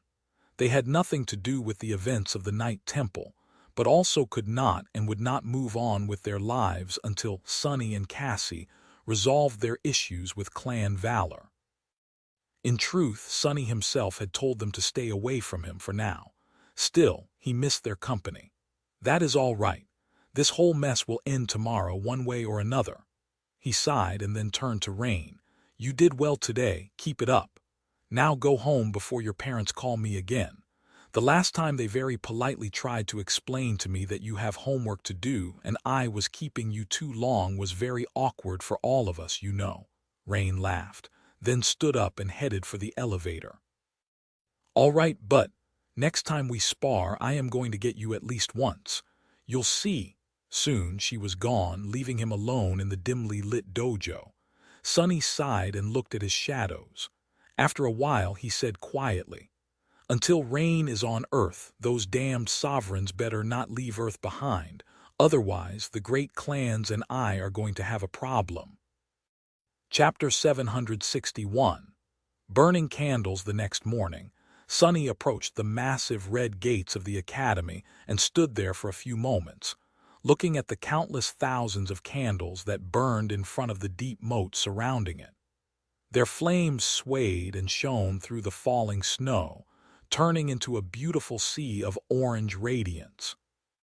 Back when the Dreamer army had suddenly returned from the Forgotten Shore, rising a storm with their unexpected resurrection, people started placing these candles in front of the academy for the one who had stayed behind, the last daughter of the immortal Flame clan, Changing Star. Some believed that Nephi's would not die until at least one candle continued to burn. As long as it burned, the immortal flame would not be extinguished. Now, 2 years later, the number of candles had not diminished one bit. In fact, there were more of them than ever. Changing Star's legend had not only remained alive, but continued to grow and spread. At first, the candles might have been just a desperate gesture by those who hoped against all odds that she would remain alive, but with each day that Nephi somehow defied death and continued to persevere, alone in the cursed darkness of the dream realm, her fame and influence rose. No one could explain how she was managing to survive in the desolate, lightless abyss of the Forgotten Shore, but she undoubtedly had not succumbed to its indescribable horrors. Sunny knew it better than anyone, but others knew as well.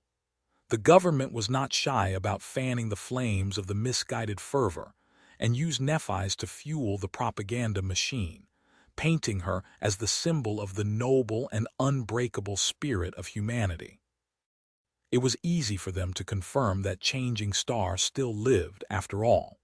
Unlike those who turned hollow, someone like her showed signs of brain activity similar to that of a dreaming person, so they did not even have to invent false proof. By now, there were at least 100,000 burning candles placed in front of the academy, where she slept in a heavily protected underground chamber. Sunny sighed, then shifted his gaze to a delicate silhouette kneeling in front of the candles.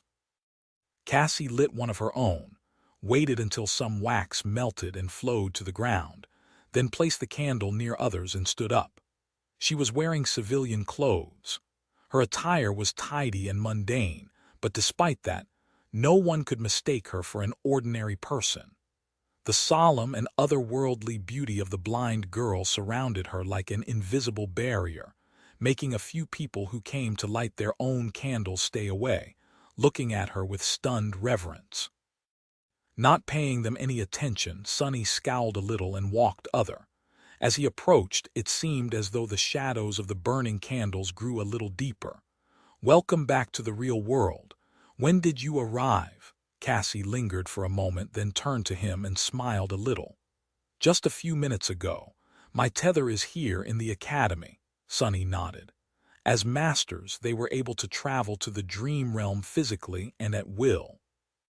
Once there, they were still bound to a gateway anchor and had to use it to return to the real world.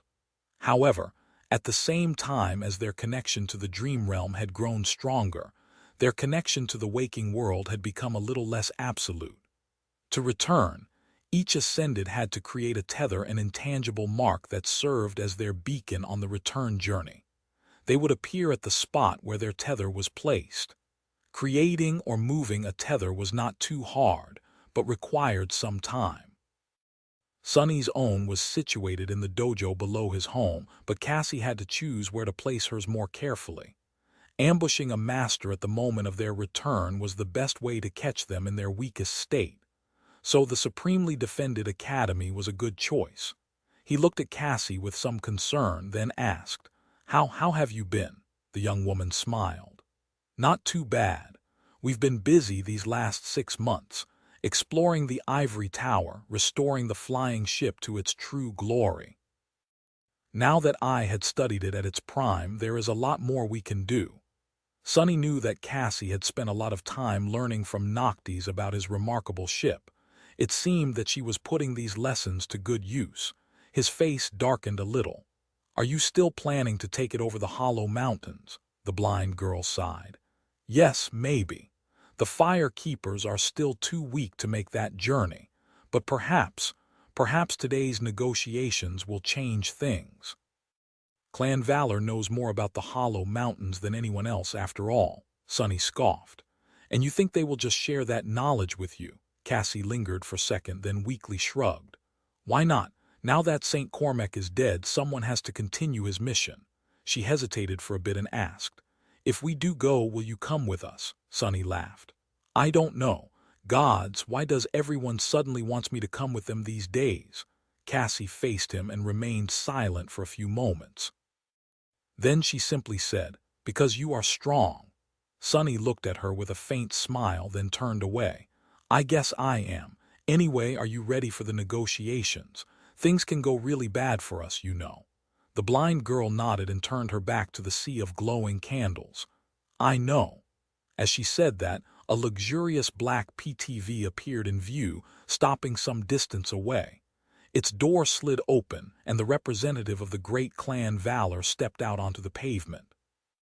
When Sunny saw who it was, his face fell. He gritted his teeth. Crap, of all people. Why did it have to be her? Chapter 762. Negotiations. The young woman that exited the PTV looked sharp in a perfectly tailored, elegant business suit. It was entirely black, with buttons and cufflinks forged out of silver steel. Her hands were protected from the cold by leather gloves, and her raven black hair moved slightly in the wind. With alabaster skin and a slender figure, the young woman looked both beautiful and daunting. She resembled a lethal blade, and that impression was only exacerbated by the cold gaze of her striking, strange, vermilion eyes. Morgan of Valor had come to represent her clan herself. Sunny silently cursed. This was, more or less, the worst-case scenario. Now that a direct descendant of Anvil of Valor appeared to conduct the negotiations in person, his chances of fooling anyone dropped significantly. Not to mention that his heart suddenly ached, as if remembering the pain of being ripped out of his chest by Morgan's slender hand. Even though that unfortunate incident had happened in the illusory dreamscape, the memory of pain was very real. Much worse than that, Sunny couldn't help but shiver when he realized how strongly Morgan resembled her older brother. The resemblance was almost uncanny. It was as though he was staring at a slightly younger, female version of Mordred. That made him deeply uncomfortable. Morgan looked up at the crushing mass of the academy's gates, then glanced at the sea of candles with curiosity and walked forward. Stopping in front of Sunny and Cassie, she offered them a polite smile and said in her low, raspy voice, "Master Sunless, you look familiar. Have we met before?" If Sunny was in a bad mood before, now it turned really vile. Of all the questions out there, why did she have to ask that one? He hesitated for a moment, then answered indifferently, not face to face. I once saw you from afar during one of the dream tournaments. I doubt you got a good look at me, though. He also saw her up close, but she did not need to know that. Morgan seemingly lost interest and turned to Cassie. Song of the Fallen, it's an honor to meet you. Although her tone was not too deferential, she was treating the blind girl with a bit of respect. Anyone with a true name deserved acknowledgement, even from a scion of a great clan. Cassie nodded. Master Morgan, the daughter of Valor, smiled. Ah, so I don't need to introduce myself. With that, she turned away and looked at the red gates of the academy again. By now, the massive drawbridge had already started to move, slowly lowering itself to allow them entry. Morgan's face became a little wistful. This is the Awakened Academy, then. I've always wanted to attend. Sadly, that was never in the cards for me. Sunny glanced at her with a bit of confusion. Why not? The young woman lingered for a moment, then looked at him with a disturbingly familiar, pleasant smile. I've been trained by the best of the best since I was a child. There was nothing the academy could offer me that I did not already have. Spending time here would have just been wasteful. She paused for a moment and sighed slightly. Still, I used to love dramas and webtoons about the academy. It's a shame. Morgan watched as the heavy metal bridge fell into the special grooves in the ground and grew still after a series of loud clicks. Then she looked at Sunny and asked, would you mind giving me a small tour? I hear that you are a lecturer now. Of all the possible ways he had imagined the negotiations to start, this was not one of them. Sunny hesitated, then shrugged. Yeah, sure, why not? Follow me. The academy was something of a city within a city. It was self-sufficient and well-protected. The whole complex was surrounded by a deep moat and a wall of armored alloy that was tall and durable enough to slow down an attacking titan. Here and there, automated turrets of the air protection dome could be seen, their large-caliber barrels aimed at the sky. Sunny, Cassie, and Morgan of Valor walked for a few minutes before approaching a low, modern building with white walls. He pointed at it and said with little enthusiasm in his voice, "This is the sleeper compound. Most of it is underground, of course. Usually there is a lot of activity inside and around it, but this soon after the solstice, there are no sleepers around. The first batch is going to be inducted in a week or two." When he was done talking, Cassie added, "There are a few private academies here and there, but only one Awakened Academy. The government brings all willing sleepers to this compound, no matter what quadrant they are from. On an average year, around 1,000 young men and women prepare for their first venture into the dream realm here." Morgan studied the sleeper compound for a bit, then asked with a smile, "So, is it as lively and boisterous as it is portrayed in the dramas? Do sleepers really get to all kinds of shenanigans, develop lifelong friendships and bitter rivalries, and go on risky adventures?" Her raspy voice sounded genuinely curious. Sunny laughed dryly. "I don't know. We are the last two people you should be asking that, honestly. Not only did we spend only a month here, we were also both at the absolute bottom of the rankings. Everyone treated us as walking corpses." Morgan looked at him, then said, "And yet here you are, only 3 years later, both alive and ascended." He glanced at Cassie, then grinned. "Yes, life can be funny that way sometimes." They proceeded to walk around the academy for some time. Since Sunny knew it much better than Cassie due to his research assistant position, he did most of the talking. He showed Morgan around, explaining the purpose of various compounds and buildings, while she listened with interest and asked questions from time to time. All in all, Morgan of Valor seemed really friendly. That was the danger of it, however. Sunny did not miss the fact that the more he talked, the more information about himself he was giving away, and the harder it was to keep his guard up. Although the daughter of the great clan seemed pleasant and well-meaning, the truth of it was that every one of her words was calculated and served a purpose. His worst fears were coming true. The emissary clan Valor sent was not some arrogant, cavalier fool. Instead, they sent a lethal princess with eyes so sharp that her gaze could almost cut skin. Although Morgan had not made it apparent, the negotiations had already started. Chapter 763. Dangerous Questions. They were walking past a painfully familiar building when the realization that the complicated dance of negotiating with the great clan had already begun hit him. As his face grew a little dim, Sunny lingered for a moment and then gestured at the building. This is the hospital complex of the Academy. It is one of the best medical institutions humanity has to offer, combining state-of-the-art tech with ingenious spell tech, as well as employing many awakened with actual healing aspects. This is also where sleepers enter the sleeping pods to venture into the dream realm. I myself spent about a year in one of them. He paused, and then added, "This is where many of the hollow are kept, as well." Morgan looked at the alloy walls of the complex. A few moments later, she suddenly asked, "This is also where Changing Star of the Immortal Flame clan is currently being kept, isn't it?" Did Sunny imagine it, or was her voice suddenly a bit more cutting? He frowned. "She is not hollow, but yes. Oh, by the way, can we cut the crap?" Morgan looked at him with a cold smile. "What do you mean?" Sunny met her intimidating gaze without flinching. If he wanted, his dark eyes could be as cold and oppressive as hers. In fact, the complete absence of fear or apprehension in their black depths was perhaps more frightening. "I doubt that you are really interested in sightseeing. Let's not waste time." Morgan studied him for a moment, then chuckled.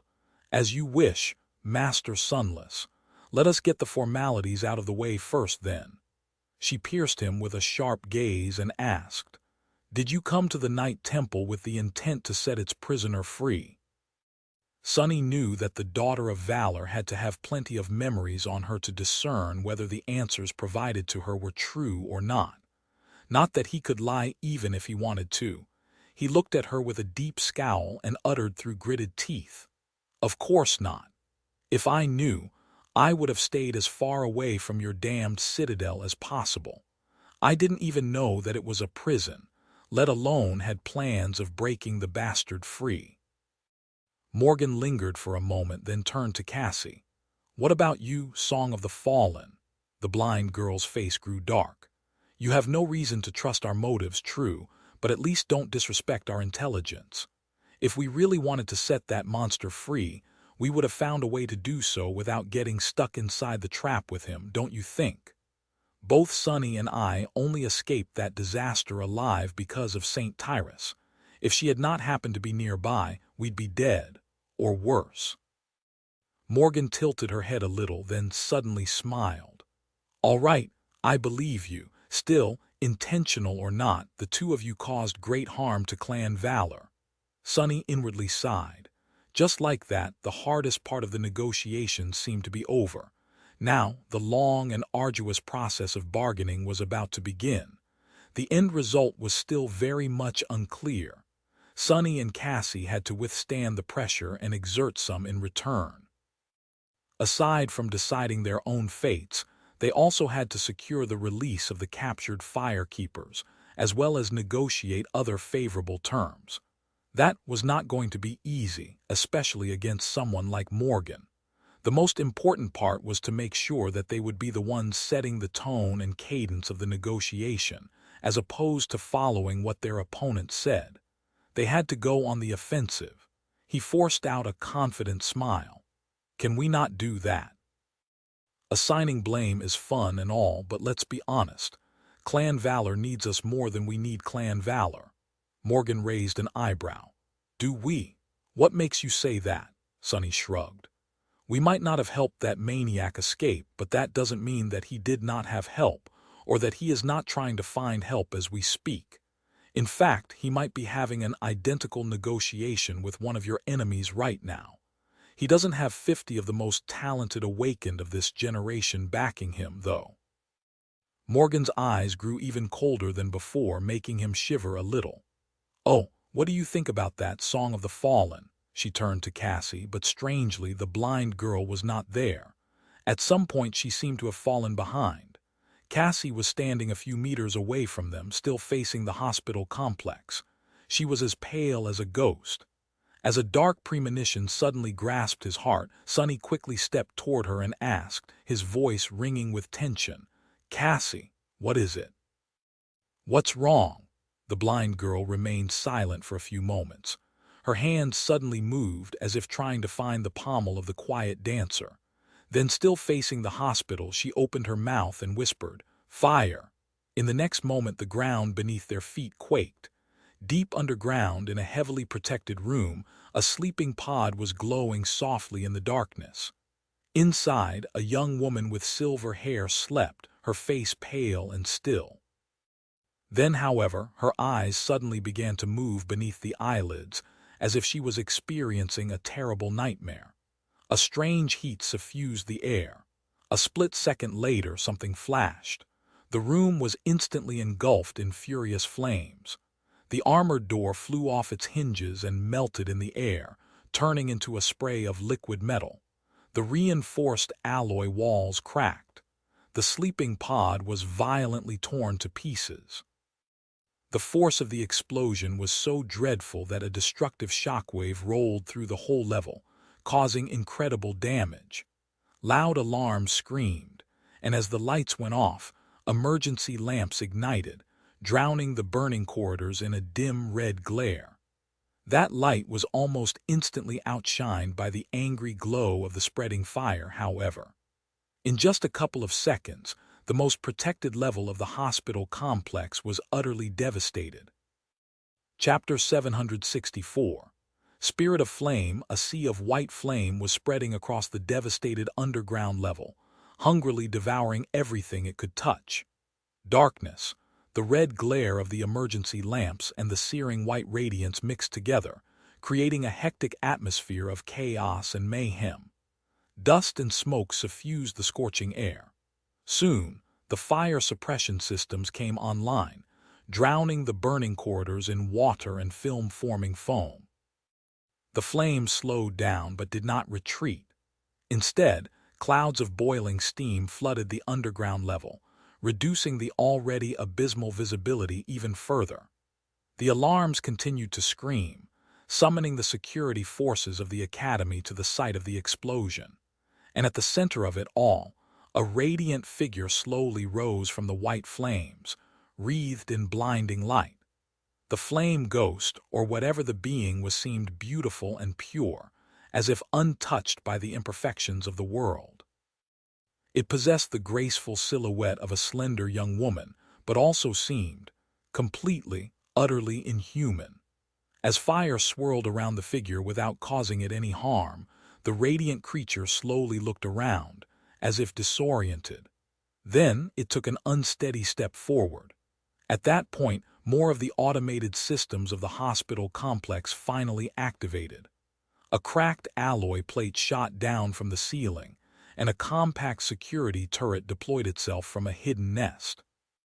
Despite the low visibility and the damaged status of many of the cameras and sensors installed in the ravaged room, it received enough telemetry to identify the presence of a dangerous and unidentified being.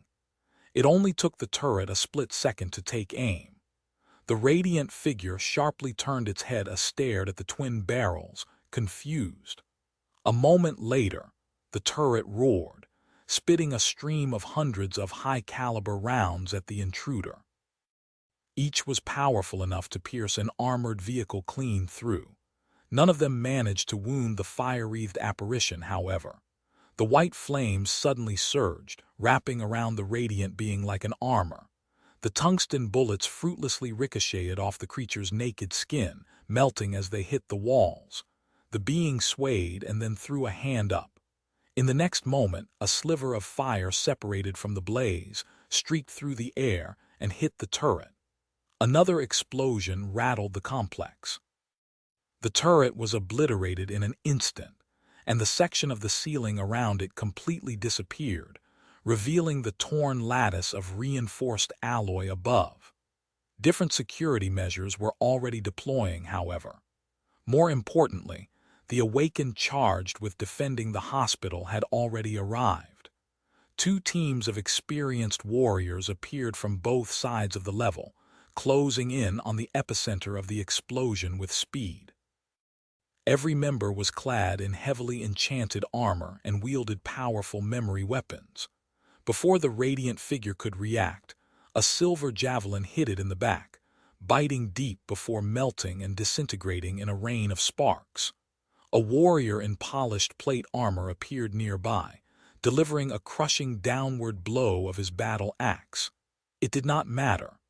A moment after the silver javelin disappeared, the deep wound on the creature's back closed itself. Instead of being cut by the enchanted battle axe, it simply raised a hand and blocked the crescent blade with its forearm. The sharp edge failed to break the being's skin. Behind the visor of the helmet, the awakened warrior who wielded the axe paled. He had caught a glimpse of the creature's radiant face and felt the immolating wrath and ruthless killing intent burning in its eyes. The radiant figure moved, grabbing the man by the throat. The steel of his powerful memory armor melted, and the flesh beneath it blackened. The warrior screamed. Before he was dealt a mortal wound, however, the creature shifted and threw his body at the advancing security officers of his cohort. There were 13 awakened left to deal with the invader, each an experienced, well-equipped combatant and a master of their craft. But the flame apparition was just too tyrannical. It cut through their ranks as if dealing with mere insects. No amount of skill, no amount of powerful memories and devastating aspect abilities could slow it down, let alone damage it. Faced against such an overwhelming adversary, not even the perfect synergy of the security team could play a role. All the awakened managed was to cover each other and save their wounded comrades from being killed by the unstoppable monster. Their ability to resist, however, was running out. Soon, they were going to start dying. What was worse, the whole battle only took a dozen seconds. That was not nearly enough time for reinforcements to arrive, or so the desperate awakened thought, before a swift shadow suddenly appeared in their midst. Sunny rolled out of the shadows and coughed, feeling terrible heat, smoke, and scalding steam assault him. He had used Shadow Step to jump to the underground level of the hospital complex almost as soon as the ground trembled, and only had time to summon the undying chain. As the dull steel armor and a couple of other memories finished manifesting themselves, he tried to take in the sight of the devastated interior and shuddered. Gods! He could not see much, but his shadow sense told a terrifying tale. It seemed as if a series of explosions had rolled through this hallway, cracking the walls, the floor, and the ceiling. There were fires burning all around, despite the streams of water and foam being discharged by a few parts of the fire suppression systems that remained intact. White fire. He also saw the sorry state of the awakened security team and the radiant figure rampaging between them. From the looks of it, the officers were not going to last long. Back, retreat, I'll handle it. Enhanced by the sonorous enchantment of the extraordinary rock, his voice boomed in the scorching, fire-infused darkness. Not daring to disobey the authority in his order, the awakened did not make him ask twice. Grabbing their wounded, they hastily disengaged from the combat and ran. At the same time, Sunny dashed forward. His heart was beating like crazy. Can't be can't. Because of all the fire and the damage done to the ventilation system, there was not a lot of oxygen left in the air. It was hard to breathe. Following his will, the shadows suddenly moved and rose from the ground. Instead of touching the incandescent flesh of the radiant being and turning to ash, they swiftly formed a sphere around it and then solidified, turning into a large black orb. That orb was durable enough to hold, White cracks appeared on the surface of the shadow cage, which then exploded into charred pieces. Sunny's eyes widened. How? That was an ascended cage. He closed in on the radiant being, allowing the shadow lantern to devour all the light around and submerge the hallway in absolute darkness. For a moment, everything became black. And then, two furious white eyes ignited in the blackness. A moment later, a white silhouette became visible again, surrounded by a blinding glow. That glow pushed against the darkness on the verge of vanquishing it. However, Sunny was already near the radiant figure. He could attack it freely, but he did not. An incandescent hand shot forward, aimed at his throat. Sunny allowed it to grab his forearm instead. A terrible pressure and heat descended on his arm, slowly turning the steel of the undying chain bright orange. He could feel his flesh beneath it starting to burn, but he still did not attack. Instead, Sunny dismissed his helmet and looked straight at the flame apparition. Stop! His arm was in a sea of blazing pain. Refusing to move, Sunny looked at the beautiful radiant face in front of him. Stop, it's me. Slowly, a vague hint of recognition appeared in the burning white eyes of the radiant monster. The blinding light emanating from her skin dimmed a little. Sunny gritted his teeth. Changing Star. Her hand trembled. The stark inhumanity of her face grew less frightening. The apparition opened its mouth. Her voice was hoarse and awkward, as if covered in rust after not being used for a long, long time. Sunny. He forced out a pale smile. It's me. Snap out of it, damn it. The radiant figure Nephis froze. Slowly, the light suffusing her skin dimmed and then became extinguished. The fire devouring the underground level weakened too, allowing the fire suppression systems to douse it. Standing naked amidst the devastation caused by her, Changing Star stared at Sunny with a confused expression. Then she suddenly swayed and fell down. Sunny was barely quick enough to fall to his knees and catch her. Holding Neff in his arms, he looked up and noticed the awakened warriors of the security team staring at him in shock from afar. The corner of his mouth twitched. What are you doing, fools? Bring me something to cover her up. Don't you know who that is? He shook his head, hiding the fact that he was as stunned as they were. This is Lady Changing Star, the last daughter of the immortal Flame Clan. She's back. Chapter 765, Turmoil, Shock, Confusion, Joy, Reprieve, Peace. Fear. Sunny sat on a flimsy chair in the waiting area in front of an armored door, shell-shocked by what had happened. What was happening? Failing to envision what was going to happen. His mind was thoroughly scrambled. The waiting area was situated on a different level of the hospital complex. By now, the one devastated by the recent events was already put off. The fires were gone. Teams of the academy staff were sifting through the wreckage, trying to determine the amount of damage done to the structure of the building and various equipment. Those wounded by the explosion and the members of the security team were being hastily treated. It seemed that no lives were in danger, mostly because Sunny had gotten there in time. What exactly had transpired? He had a good idea. Back when Sunny had awakened, he had unconsciously activated his aspect ability before fully regaining his consciousness. As the result, he had come to his senses standing near the sleeping pod instead of inside of it. Shadow Step was a teleportation ability. What if he had gotten a direct damage ability? What if he had been a tyrant at that? This was not an uncommon occurrence among the awakened. Kai had gone through something similar, if Sunny remembered correctly. The same must have happened to Nephis. It was just that her new ability had turned out to be nothing short of devastating. As expected from the daughter of the immortal Flame Clan, after spending a whole year on the Forgotten Shore, and then 2 more wandering alone through the dream realm, she must have been extremely disoriented by the return to the waking world. Using her aspect caused her to be in the throes of terrible pain, as well. Her flaw was very cruel, after all. Perhaps Neff could have regained her composure, but sadly, the automated battle systems of the hospital complex were not sophisticated enough to differentiate between an unknown awakened and an active threat. Even the members of the security team had failed to make the distinction.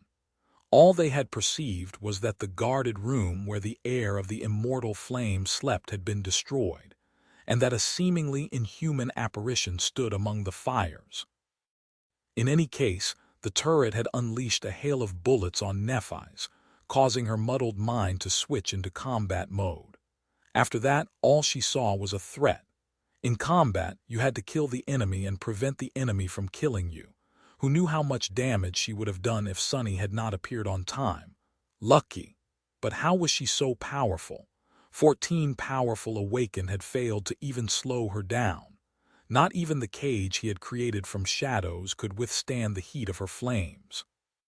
Sunny scowled, then grimaced. Cassie was sitting nearby, gripping his hand so hard that even Bone Weave was struggling with the pressure. Both of them were waiting for the doctors examining unconscious Nephi's to deliver some news. He patted the blind girl on the shoulder, then said awkwardly, "Cass, my hand." She turned to him with a confused expression, then flinched and let go. Sorry. They weren't alone in the waiting area. In fact, a small crowd of people was there with them: doctors, faculty members, a few disheveled government agents, academy administrators. Everyone was anticipating the news with bated breaths. Their faces were pale, shocked, and excited. Morgan of Valor was there, too, leaning against the wall and typing something in her communicator, her expression calm and nonchalant. She seemed to have understood that their negotiations would have to be postponed. What was the point of negotiating with Sunny and Cassie when everything had just changed? If Valor wanted to recruit the members of Changing Star's cohort and the Fire Keepers, they were going to have to speak with Changing Star herself, most likely, or they would continue their attempts to assassinate her. Provided that Valor had been the great clan responsible for sending Castor, of course. Sunny closed his eyes for a moment. Right, there's also that. The situation had already been incredibly murky and complicated, and with Neff's return, everything was turned upside down and made even more convoluted. Chaos, it was pure chaos. Everything was changing. His own situation had also just turned much more dire for obvious reasons. So why was he struggling to keep a sincere smile from appearing on his face? Sunny had reasons to be shocked and reasons to be tense. And he was. But most of all, he was happy. Incredibly happy. A sense of profound relief, contentment, and joy threatened to drown his ability to think clearly. He felt as though something precious, something vital that he had lost was suddenly returned to him, something that he had been missing, and now that it was back, Sunny felt complete. What the hell is this nonsense? Since when am I that sentimental? Although he tried to cover his raw emotions with a veneer of cynicism, in truth, Sunny could pinpoint the exact moment when he had changed. It was when he stepped into the circle of runes inside the Crimson Spire and escaped the Forgotten Shore, leaving Changing Star behind to be devoured by darkness. After that, nothing had been the same. He gritted his teeth. Doesn't matter. Take a hold of yourself. Sunny had the right to be happy that Nephi's had returned alive to them. She was his friend after all, much more than that, even. But that did not mean that he could allow himself to relax. Just like her name suggested, Changing Star's return was bound to cause a massive shift. There were many dormant dangers that were going to awake now. More than that, there was a chance that she would become a danger to Sunny herself. He had spent years both hoping for and dreading her return. First things first, he had to know how Nephi's had managed to come back. There were no other gateways in the Forgotten Shore. Had she found one in the Hollow Mountains, or had she gone north, east, or west in search of a less deadly region of the Dream Realm? Not that there would be. No one had ever returned from those parts, too, after all. Now that Nephi's had lost consciousness, she was bound to be sent back to the Dream Realm. Depending on how dangerous the area surrounding her anchor was, she might not be able to return soon, or at all. although Sunny doubted that the probability of that outcome was very high. The runes shown by the spell also named an Awaken's anchor. Since he could see both his own status and Neff's, all he had to do to find out was summon them. Not wasting any more time, Sunny called upon the shimmering runes and concentrated on a certain string of them. A moment later, Neff's status appeared in the air in front of him. Sunny started reading but then froze. His eyes widened. How is this possible? But there was no mistake. The runes read, name, Nephi's, true name, changing star. Rank ascended. Chapter 766. Making history as it turned out, Nephi's had not found a gateway to escape the dream realm and awaken.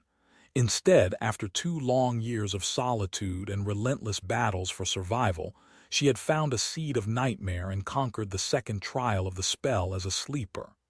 She had done it alone. At least that was the only way Sunny could explain the runes he was staring at. Ascended. That is impossible. Surviving the second nightmare was already not easy for a cohort of prepared awakened. More people perished while trying than returned victorious. How could a lone sleeper accomplish the same? No one had done it before. However, no sleeper had been a tyrant before. No sleeper had escaped alive from a battle with a corrupted horror of the depths before. No sleeper had slain a fallen terror before. Nephi's had long established her penchant for accomplishing the impossible. Why was Sunny so surprised that she had done it again? No, he wasn't surprised, he was dismayed. A deep, unsettling emotion nestled in his chest, making his face grow dark and his eyes grow dim. The shadows around him seemed to become deeper. Doesn't matter, that doesn't change anything. The important part is that she is back. Who cares how she returned? But it did matter. To him, it was of paramount importance. His obsession with becoming more powerful than Nephi's was not born out of simple vanity or empty pride. Someone else might have been tempted to chase power just for the sweetness of it, but to Sunny, being anything else than the strongest was an existential threat. As he sat in stunned silence, the sound of hurried footsteps resounded near him. Looking up, Sunny saw Effie pushing her way through the crowd. She was not shy about using her prodigious strength, so people did not really have any choice except to let her pass. Even Instructor Rock, who had appeared 10 minutes earlier, had to politely make way. The big man had been the person to send Nephi's into the dream realm. It was no wonder that he dropped everything to come and wait with the rest of them. Sunny felt a bit touched. The huntress finally reached them and froze for a moment, then asked hoarsely, "Sunny, Cassie, is it true? Princess is back." Sunny looked at her for a bit, then simply nodded. "Yes. I passed her to the healers with my own 2 hands. Effie did not move for several seconds. Then a wide grin split her face. It looked as if she was on the verge of starting to howl again. "Hell yes, I never had a doubt. No nightmare creature exists that can keep that pampered psycho down." Sunny couldn't help but smile a little, infected by her jubilation. Before too long, Kai arrived as well. Usually his appearance would have caused a stir, but right now, no one paid the former idol any attention.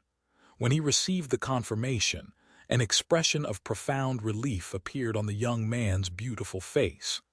Kai swayed a little, and then leaned on the wall to keep himself upright. Gods! Thank the gods! Sunny had not realized it, but his friend must have been blaming himself for leaving Nephi's behind all that time. He was truly too decent of a person for this vile world, and infected by a misguided sense of nobility to boot. Knowing that he had escaped the hell of the Forgotten Shore because of someone else's sacrifice must have pressed down upon him a lot. The 4 of them huddled together and waited. Sunny silently observed the faces of his friends, seeing sincere happiness and relief written all over them. Some, Kai especially, looked on the verge of getting emotional. Unlike him, they had no reason to feel a strange ambivalence about Changing Star's return. And looking at them, Sunny decided to ignore the darker part of his mind for a bit too. Whatever happened, he would have to deal with it then. If he had to die to avoid becoming a slave, he would. If he had to kill in order to remain free, that was not out of the question as well. But for now, he chose to just share this rare moment of joy with his friends. The founder of their cohort was back, after all. Soon, the armored doors finally opened, and one of the awakened healers in the employ of the academy appeared from them. Everyone gathered in the waiting area held their breaths. Even Morgan of Valor looked up from her communicator, strange sparks igniting in her vermilion eyes. One of the government agents couldn't contain herself and asked, How is she? Lady Changing Star is really back." The healer lingered for a moment and then nodded. "She is. Her physical condition is fine. Better than fine, even, perfect. As for her mental condition, we will know when she wakes up. Lady Nephi's is currently sleeping." Someone from the crowd immediately spoke. "Sleeping? Do you mean that she is back in the dream realm?" The healer hesitated, then slowly shook her head. "Number Lady Nephi seems to have ascended, so she is simply asleep." For a moment the crowd seemed to have lost the ability to speak, and then all hell broke loose. Despite the government's attempts to stall for time and control the narrative, just in a few minutes, the incredible news of Changing Star's return spread across the network. Not long after that, another explosive rumor appeared, claiming that she was now a master. Just like that, all of humanity learned that Nephi's of the Immortal Flame clan, the descendant of the two legendary pioneers and the famed hero of the Forgotten Shore, had become the first human in history to conquer the second nightmare as a sleeper, thus jumping ranks, and return to the waking world unscathed. Her already prolific fame and exalted status instantly soared as high as the sun. While Nephi slept, her arrival was already creating titanic waves in the mindset of millions of people. In front of the awakened academy, 100,000 candles continued to burn despite the falling snow, and cast by their flames, 100,000 shadows danced on the ground. Chapter 767, Measure of Strength. The news of Changing Star's return spread across the world like wildfire. The network practically exploded with an endless amount of discussions. Everyone wanted to share their excitement and celebrate the homecoming of the young hero who, without a doubt, was going to become one of the most powerful champions of humanity soon. While exaggerated, the reaction of both mundane humans and awakened alike was easy to understand. In this dark and fragile world that balanced on the verge of destruction, everyone longed for something to illuminate their lives and chase their fears away. Everyone desperately searched for hope. Thinking about it, Sunny couldn't help but remember the description of Neph's aspect. "Light bringer, you are a creature of light that was banished and doomed to exist in the darkness. You bring radiance and warmth to wherever you go, but with it comes indescribable longing." Was hope the longing it talked about? Longing was just another word for desire. After all, in any case, the government had long used Nephi's to satiate that desire. They had constructed an uplifting narrative around the events of the Forgotten Shore and made her the linchpin of the story. No matter how much Sunny hated the abhorrent movie adaptation that had been rushed through production soon after their awakening, he had to admit that it was a sign of how deeply the survivors of the Dreamer Army and their leader had affected the public. To be fair, the government had not needed to work too hard to turn Changing Star into an iconic figure. Her achievements had truly been singular and remarkable. Her perceived martyrdom had truly been compelling. What was more, Nephi's had inherited an already established and powerful legend simply on account of her birthright. Her grandfather was the first human to conquer the second nightmare and become a master. Her father was the first to conquer the third and become a saint. Both of them were great warriors, pioneers, and revered heroes of humanity. And now, she had joined their ranks by becoming the first human to ascend directly from being a sleeper. Considering all that, He was not surprised to see how intensely people reacted to the news. Already, there were a lot of discussions on the network predicting that changing Star would inevitably become the first to conquer the fourth nightmare and push humanity one step closer to salvation, as her parents and grandfather had done. If only they knew. If only they knew that sovereigns had already given up on their world, and that very soon hundreds of millions of people would probably die for it, and that the hero they were praising had much grander ambitions. Conquer the fourth nightmare. No, that was too trivial for changing Star of the Immortal Flame clan. She was going to conquer all nightmares. She was going to destroy the spell itself, or at least try to, even if the waking world had to burn as the consequence. While the government agents ran around with panicked expressions, and most of the waiting crowd dissipated, Sonny found himself leaving the group and walking away to find something to eat. Morgan of Valor had left some time ago, so he did not feel too threatened. Oh, right. The true negotiations ended up never happening. I wonder what it means for my future. Eventually, he settled in the hospital's cafeteria and forced himself to swallow some food. A few years ago, he would have been ecstatic to be able to feast on high-quality food like that. But now he did not even feel the taste of various dishes. They might as well have been mimic meat or synth paste. Sonny sat quietly, consumed by thoughts, when Effie suddenly appeared nearby and landed on a chair near him. There was a mountain of food on her own tray. The huntress looked at him with a smile. Great minds think alike, huh? She took a bite out of a small cake, then swallowed it entirely and said with satisfaction, "The healers want us to come help them when Nephi's wakes up. You know, in case she becomes agitated again." Sonny silently nodded. Effie sighed. "I can't believe that she just went and ascended. Well, I can actually. It is still amazing, though. Neph must have one hell of a crazy story to tell. It might even be more unbelievable than our own." He shrugged, then put a spoonful of something mildly spicy in his mouth. The huntress studied him for a while, then suddenly said, "You know, for someone who was just reunited with their first and best friend, you don't look too happy, doofus." Sonny glanced at her. "Who said that we are friends?" Effie scoffed.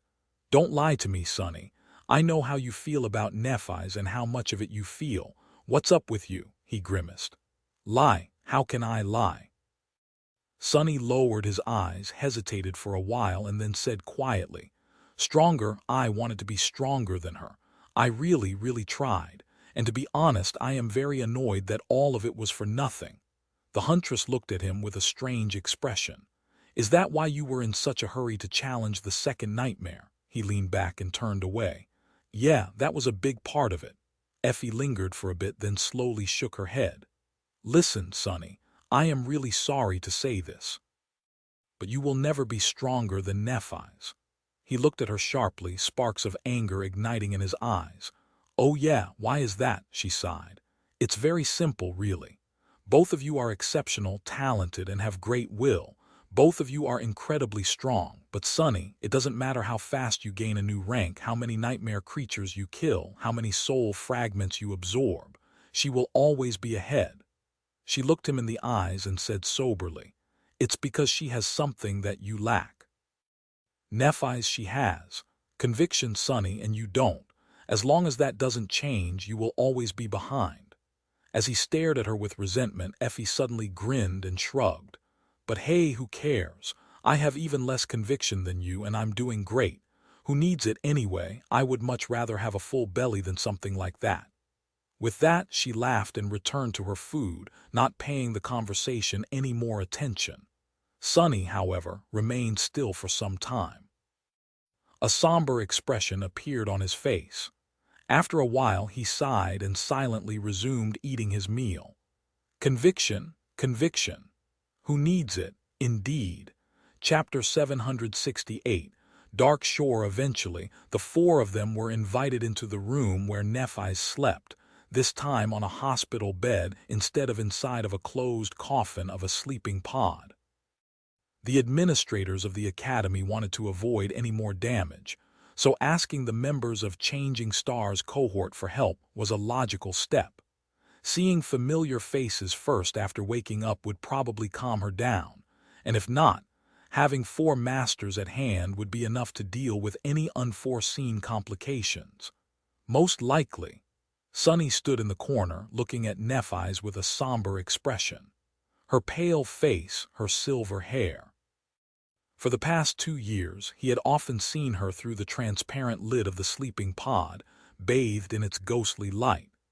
Now that she was out and returned to the real world, Changing Star seemed much more material and strangely vulnerable. She was truly back. He sighed. Cassie was sitting on a chair beside the bed, while Effie and Kai were resting on a sofa. None of them knew when Neph was going to wake up, and they had already spent a couple hours waiting. Without having to discuss it, all 4 decided to stay quiet, so by now they were pretty bored. Sunny, on the other hand, was filled with more and more tension. The corner of his mouth twitched. This anticipation is killing me. It's pure torture. He did not think that Nephi's would abuse her power over him, but it was better to prepare for the worst. For that reason, Sunny was mentally going over all the clever ways he had thought of to undermine her absolute authority as his master. There were always ways. Owning an unwilling slave was not an easy endeavor, especially one as powerful and resourceful as him. That had been one of the reasons why he had chosen to kill the mirror beast instead of subjugating it all that time ago. Still, Sunny could not help but feel a hint of fear. After a while, he shook his head and moved slightly.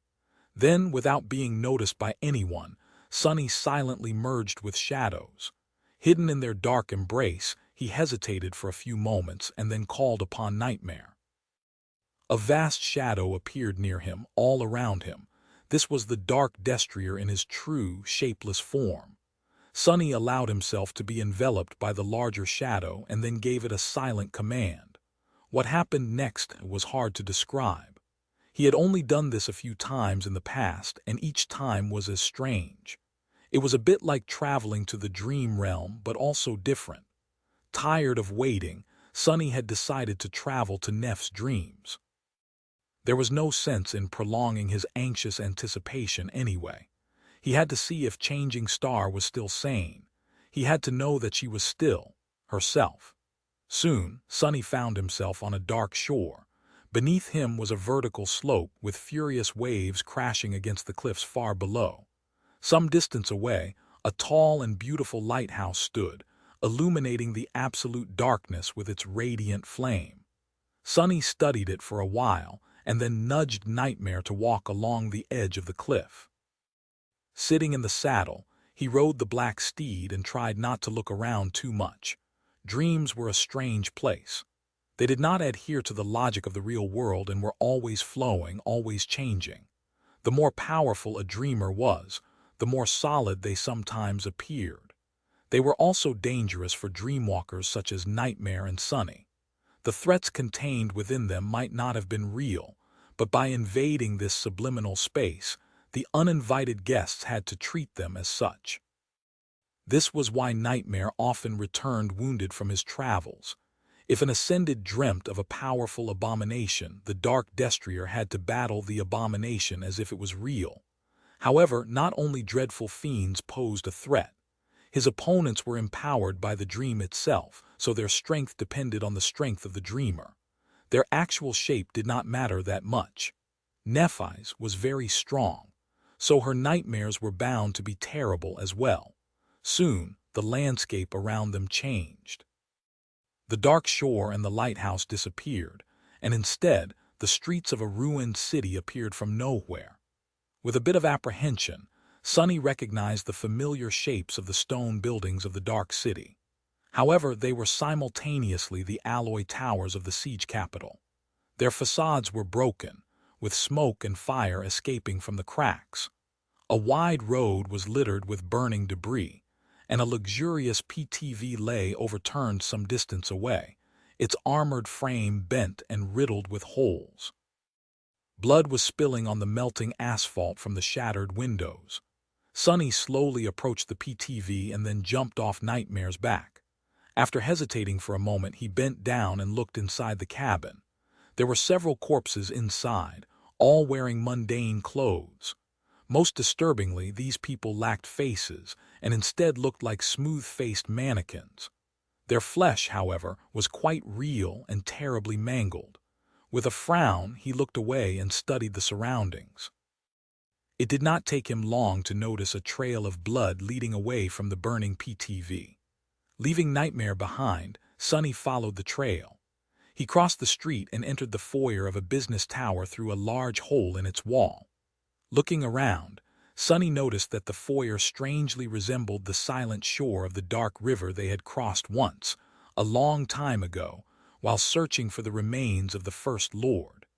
White fog swirled above the water, full of silent whispers. There was only one thing that did not seem to fit. A large reception desk stood not too far away from him, drowning in shadows. Sunny slowly walked to it and then moved around. Behind the desk, leaning on it with her back, a young woman with silver hair sat on the ground. Her face was pale and tired, and her striking gray eyes were devoid of any light. She was wearing mundane clothes which were marred with blood. Sunny sighed and then said, "Hey, Neff." The young woman slowly looked up, and then smiled. Hey, Sunny. Chapter 769. Maybe a beautiful smile illuminated Neff's face, making her look much softer and younger than she usually seemed. In all the time they knew each other, Sunny had only seen her smile a few times, and every time he did, a hint of regret brushed against his heart. It was a shame for such a brilliant smile to appear so seldom, maybe in her dreams. Changing Star allowed herself to show it more often.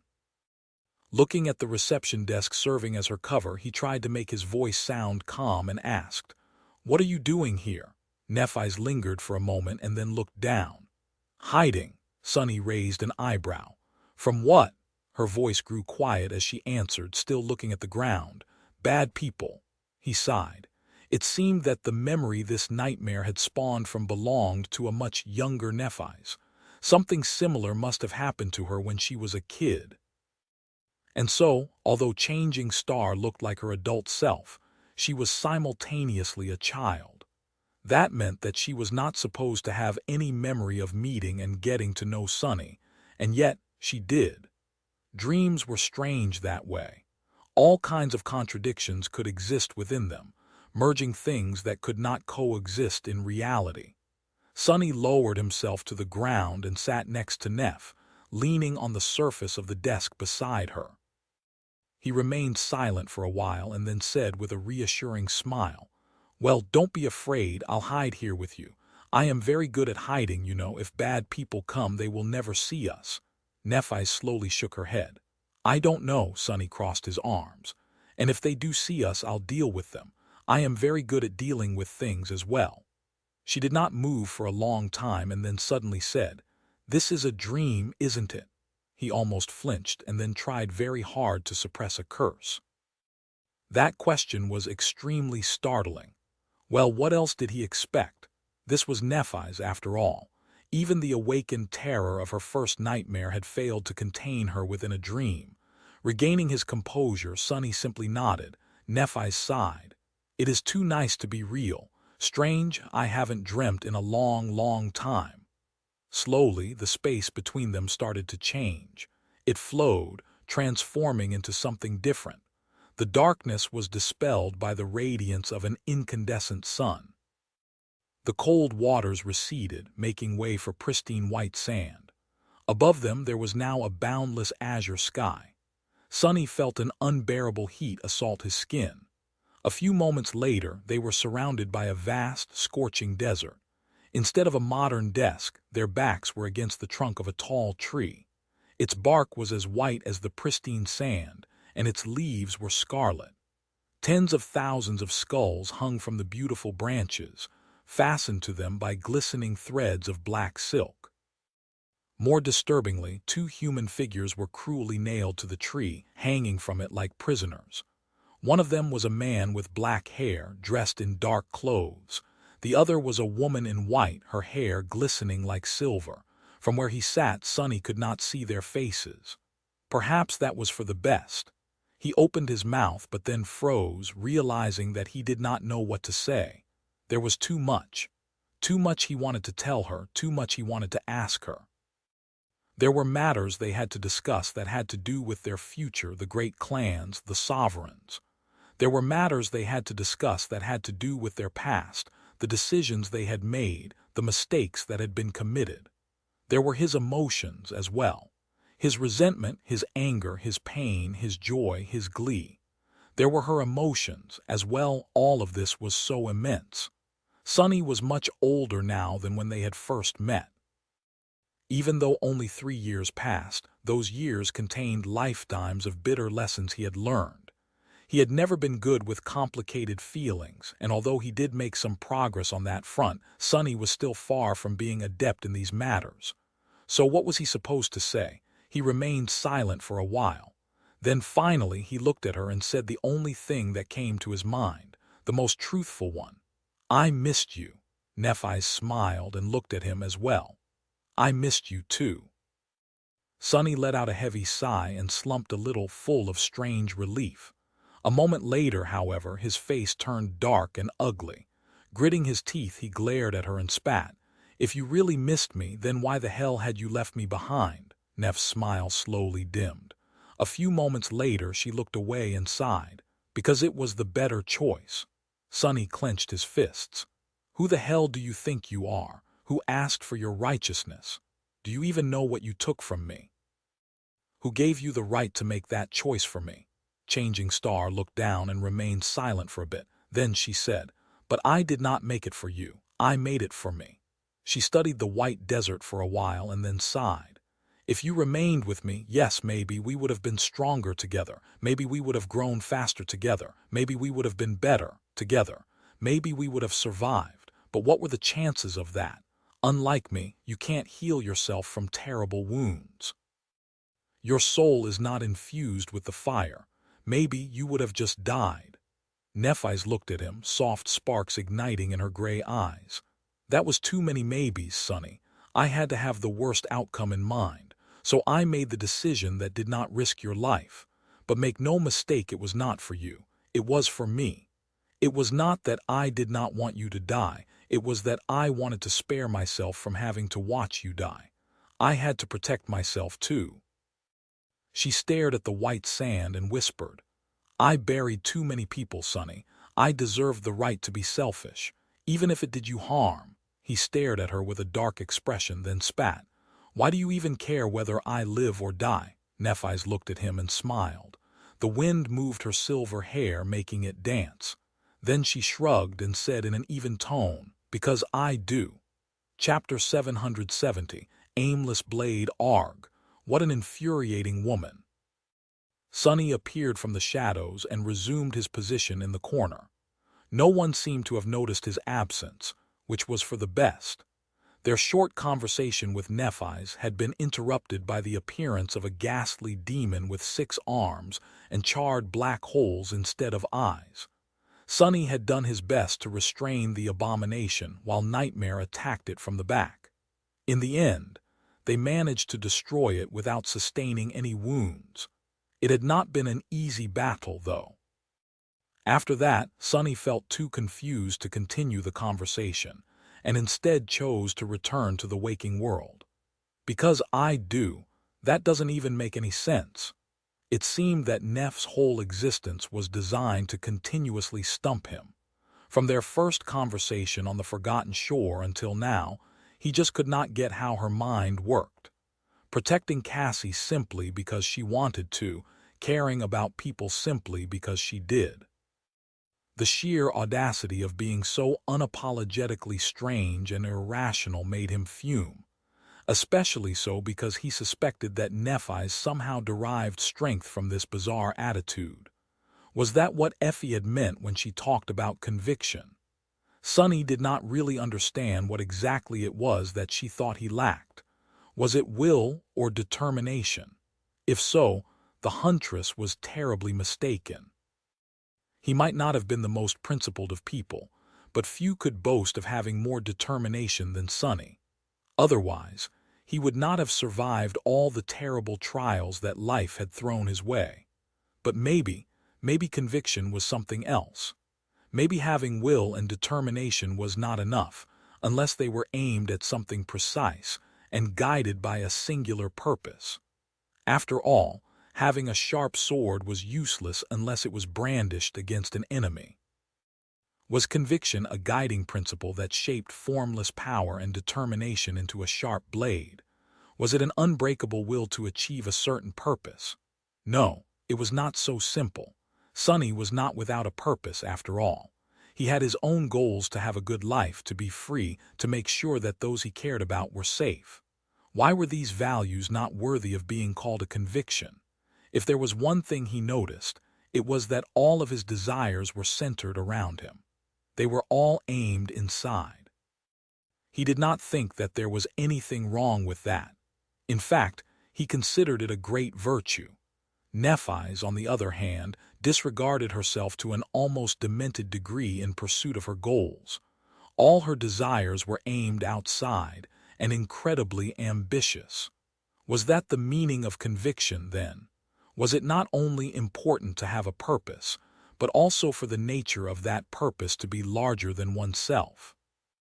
For the principles that guided one's determination to be founded in something vast and deep, thus pushing the person to rise higher and strive for more. All that sounded too high and mighty to Sunny. He was more inclined to value his own simple goals over such lofty ambitions. However, he couldn't help but feel a bit uncomfortable at the thought that someone with a greater purpose had an inherent advantage over someone who just wanted to be left alone, as he did. Unfortunately for Sunny, he was fated to compete against exactly this kind of people if he wanted to be free to live his life as he seemed fit. Only if he became greater than all of them would they leave him be, which was bound to result in a very inconvenient paradox. Why am I even thinking about this? Damned Effie and her damned moments of insightfulness. Who says she's even right? In any case, he had other things to consider.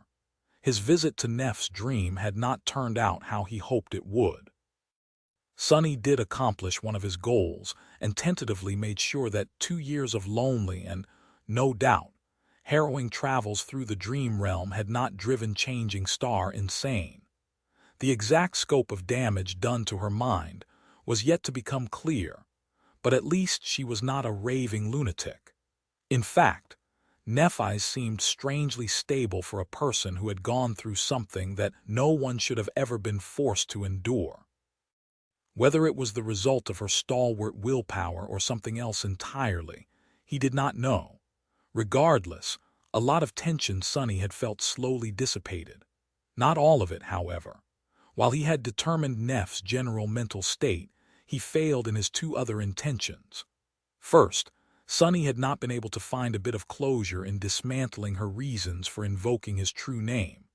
He had expected changing Spar to hide behind a false and misguided veil of having done it for his own good. He had been prepared and wished to obliterate her hypocritical pretense of righteousness. He wanted to express his anger, fury, and resentment. He wanted to cause her to feel at least a small part of the anguish that she had caused him to feel. Bus Nephi's had subverted his expectations by readily admitting that her actions were nothing but selfish, making all the attacks and accusations he had prepared moot. That left Sunny confused and unsatisfied. The fight he had wanted to pick never happened, because the other person did not want to fight. His animosity was not only struggling against his own complicated feelings, but also completely one-sided. Infuriating. Much more importantly, Sunny had failed to learn the most vital information. He had not gathered the courage to ask the question that was bothering him the most. What were changing Star's intentions toward their strange and inescapable bond? What was she going to do with her power over him? So many heavy, complicated, and frightening things were tied to that question. Once he asked it, there would be no going back. He could lose so many things that he cherished, and even more that he did not even have the opportunity to experience yet. Depending on the answer, the nature of their relationship could forever change. There was a possibility that it would cease to exist, even. Although it might have seemed like he was burying his head in the sand, Sonny simply could not bring himself to have that fateful conversation yet. The stakes were too high, and so, for now, he decided to follow the easiest path and simply let some things remain unsaid. He wanted to see how the situation would develop first. There would always be time to act later. At least that was what he told himself. As time passed, the four masters remained silent. They were watching over the young woman who slept peacefully, her nightmare slain by a transient shadow and his steed. After a while, Neff's eyelids quivered, and then slowly she opened her eyes. Chapter 771. Honor guard. After it became apparent that Nephi's was not going to go on a destructive rampage, the cohort did not get a lot of time to spend with their friend before the government agents whisked her away. Cassie barely managed to squeeze her hand, while Effie and Kai could only express their joy with words. Sonny remained silent, still preoccupied with his tumultuous thoughts. The corner he was standing in became even darker than it had been before. Neff herself seemed a bit disoriented, so their short reunion had turned out to be somewhat muddled. There were certain procedures involved when a person awakened, and even more once they ascended. All kinds of interviews, evaluations, and tests had to take place. All kinds of reports had to be submitted, all types of permissions had to be granted, and all varieties of procedures had to be enacted. The bureaucratic machine stirred awake to legitimize and integrate a new master into the larger framework of humanity. Sonny knew the process well, because he had gone through it himself. It was just that his own experience had been separated into two distinct instances, and made smoother by Master Jet's participation. Nephi's, on the other hand, had to go through both sets of procedures at once, which was more or less unprecedented. She also did not enjoy the patronage of a high-ranking government representative, yet. Perhaps that would not last long. There were other complications as well. Her situation was unique and abnormal in more than one sense. Just the fact that she had become a master without establishing a gateway anchor in the dream realm alone was enough to make the bureaucracy stutter. The government agents had their work cut out for them. It was not all bad, however. The process, while slightly obnoxious, was there for a reason. It was not only about gathering the necessary information and officially establishing the Ascended's new and elevated status. It was also designed to help the Return deal with the most damaging effects of suddenly coming back to safety after experiencing untold horrors in the nightmare, at least to a certain degree. No matter how strong Changing Star was, no one doubted that her harrowing adventure through the dreamal realm and the nightmare had left its scars on her mind. The government was well aware of how fragile many powerful awakened truly were. It was not only on guard against those who could break, but also experienced in employing all kinds of preventative measures to reduce the possibility of that happening. Due to how important Nephi's was both to the propaganda machine and to the actual defensive efforts of humanity as another special strategic asset, the government threw its best resources into ensuring that the initial steps of her rehabilitation went as smoothly as possible. Of course, she was free to decide how much exactly she was willing to share. Some basic tests, however, were mandatory, since it was necessary to determine how safe it was to release her into the population. What it meant was that it would take long hours before the members of the cohort would be able to see Changing Star again. They weren't the only ones waiting, too. At some point, Cassie had left and returned to the dream realm to inform the Fire Keepers of the incredible new development. Soon enough, dozens of them used the gateway in the ivory tower and returned to the waking world for the first time in months.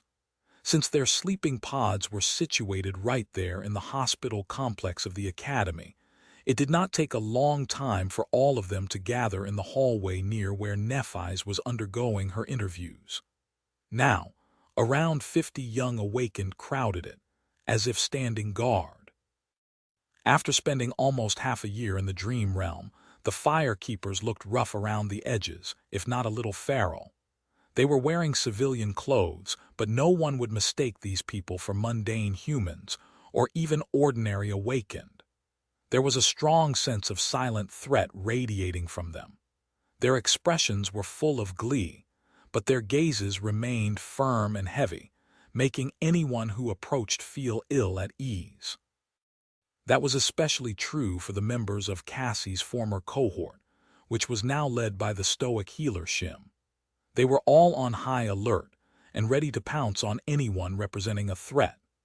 With the fire keepers standing guard, any potential action by the great clans was bound to end in failure, or at least outright disaster. In fact, they seemed so fierce that even the security teams of the academy became nervous and sent a few cohorts of their own to keep watch on the celebrating group. It was easy to read the extreme apprehension on the faces of the security officers, though. Awakened or not, they seemed to understand that they stood no chance against the elites of the Forgotten Shore if push came to shove. Observing all that, Sunny couldn't help but ask himself a question. If 6 months of hiding in the relative safety of the Ivory Tower had such a drastic effect on the fire keepers, then what had 2 years of traversing some of the direst regions of the dream realm done to Nephi's? After a while he quietly approached Cassie and asked quietly, "How is it going?" She turned her head slightly and frowned. "What do you mean?" Sunny smiled darkly. "Come on, there's no chance that you did not use your ability on one of the government agents handling Neff's processing. So what is happening?" She hesitated for a few moments, then sighed. "She seems to be in shock somewhat, but mostly she's fine. Actually, it's a bit disturbing how fine she is." He frowned. "Well, it's Nephi's." "You know how she is." Cassie slowly shook her head. "She is human too, Sunny. It's just easy to forget that fact sometimes because it's her." Sunny fell silent, not knowing what to say. After a few moments, the blind girl suddenly spoke again. She seems reluctant to speak about most of what happened to her, but at least she agreed to receive psychological counseling. That's a good start. He blinked a couple of times. Nephi's agreed to what? The idea of changing Star being willing to undergo something like counseling did not fit into his head. It was just too bizarre to imagine. Sunny frowned. Maybe she did change a little. Finally, after long hours of waiting, the government agents seemed to finish the bulk of their tests. The doors opened, and the familiar figure stepped out of them. Just like on the first day Sunny had met her, Nephi's was wearing a simple government-issued tracksuit. Her silver hair, however, was now long and lustrous, framing her face and making her look strangely feminine. Her beauty was stunning.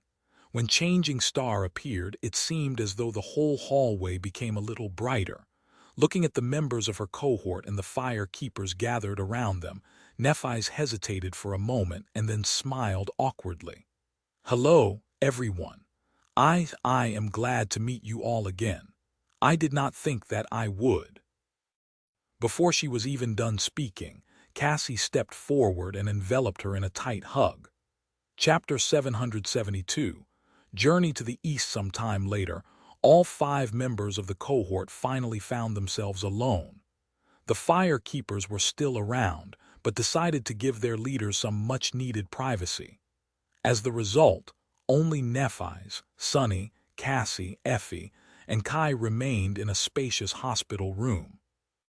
Changing Star was standing by the window, looking at the peaceful landscape of the academy ground with a strange, still expression. She seemed to have regressed to her old self, which had trouble communicating emotions and interacting with people.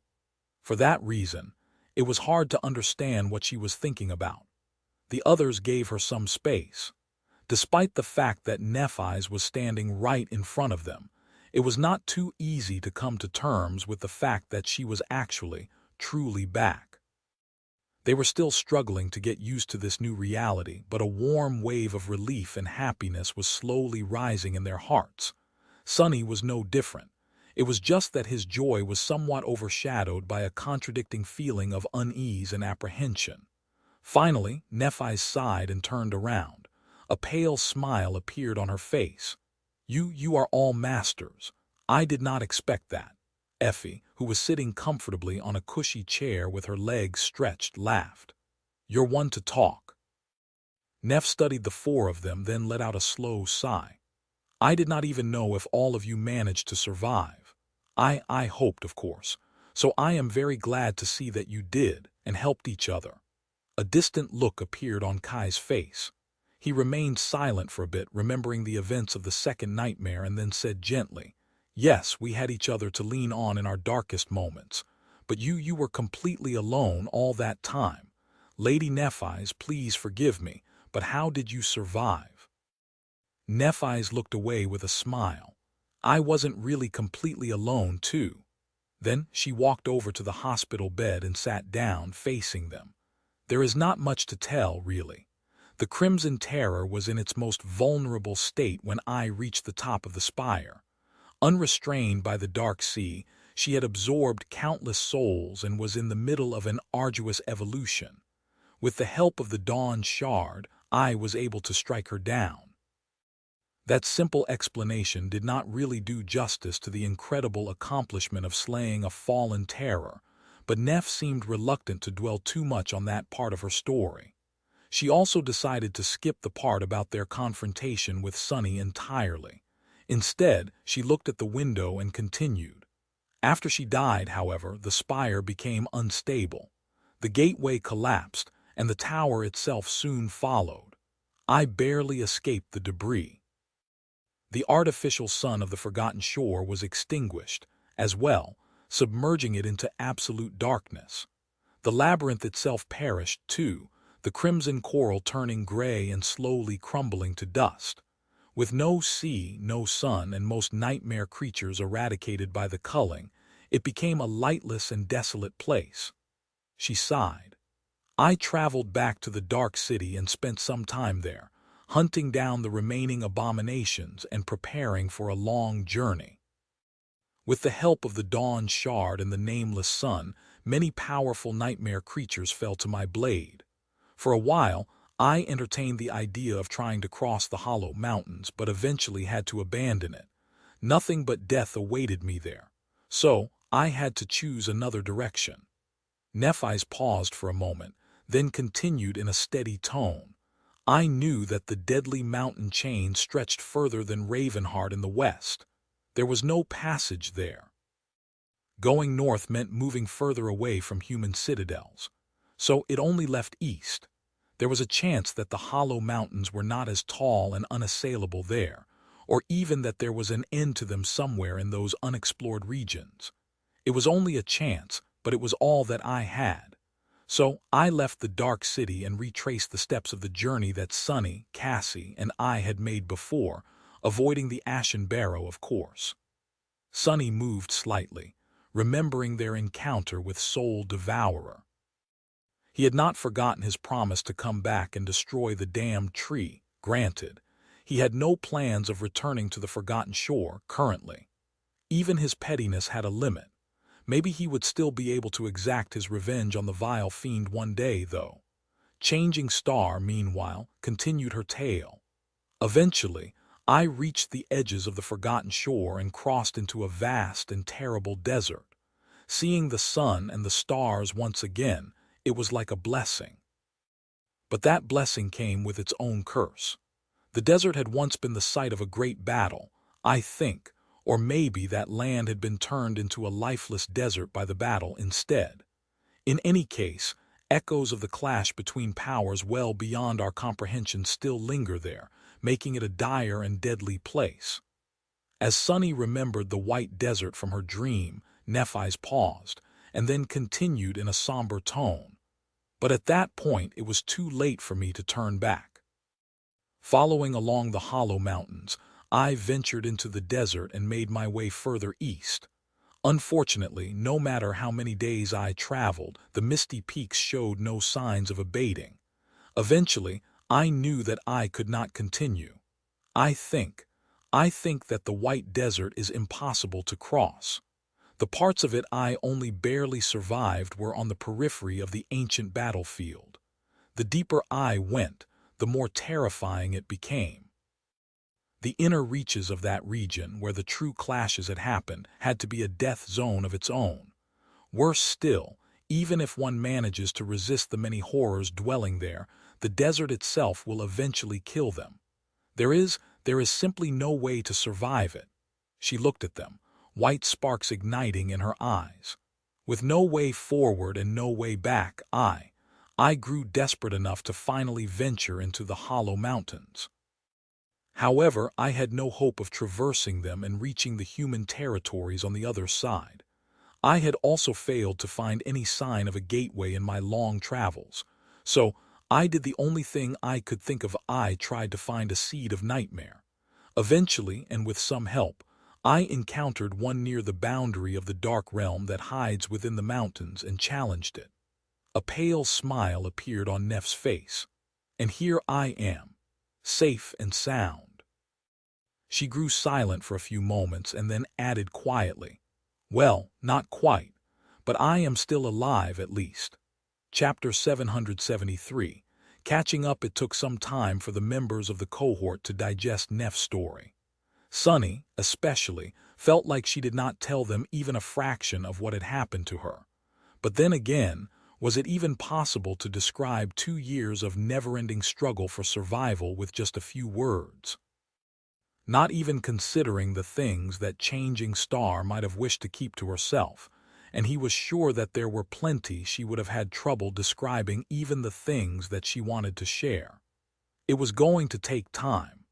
As for the actual secrets, while he was dismayed and uneasy, Sunny himself was known to keep a lot of things close to his chest.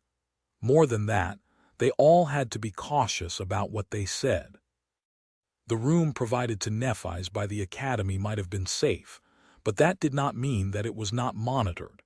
That was the reason why both Effie and Kai remained mostly silent despite the fact that they clearly had a lot of questions. Unlike Sunny, they did not possess a good understanding of changing Star's aspect and current class. All they knew was that she possessed a divine aspect, just like Sunny and Mordred did. Eventually, Cassie broke the silence. "It is fine.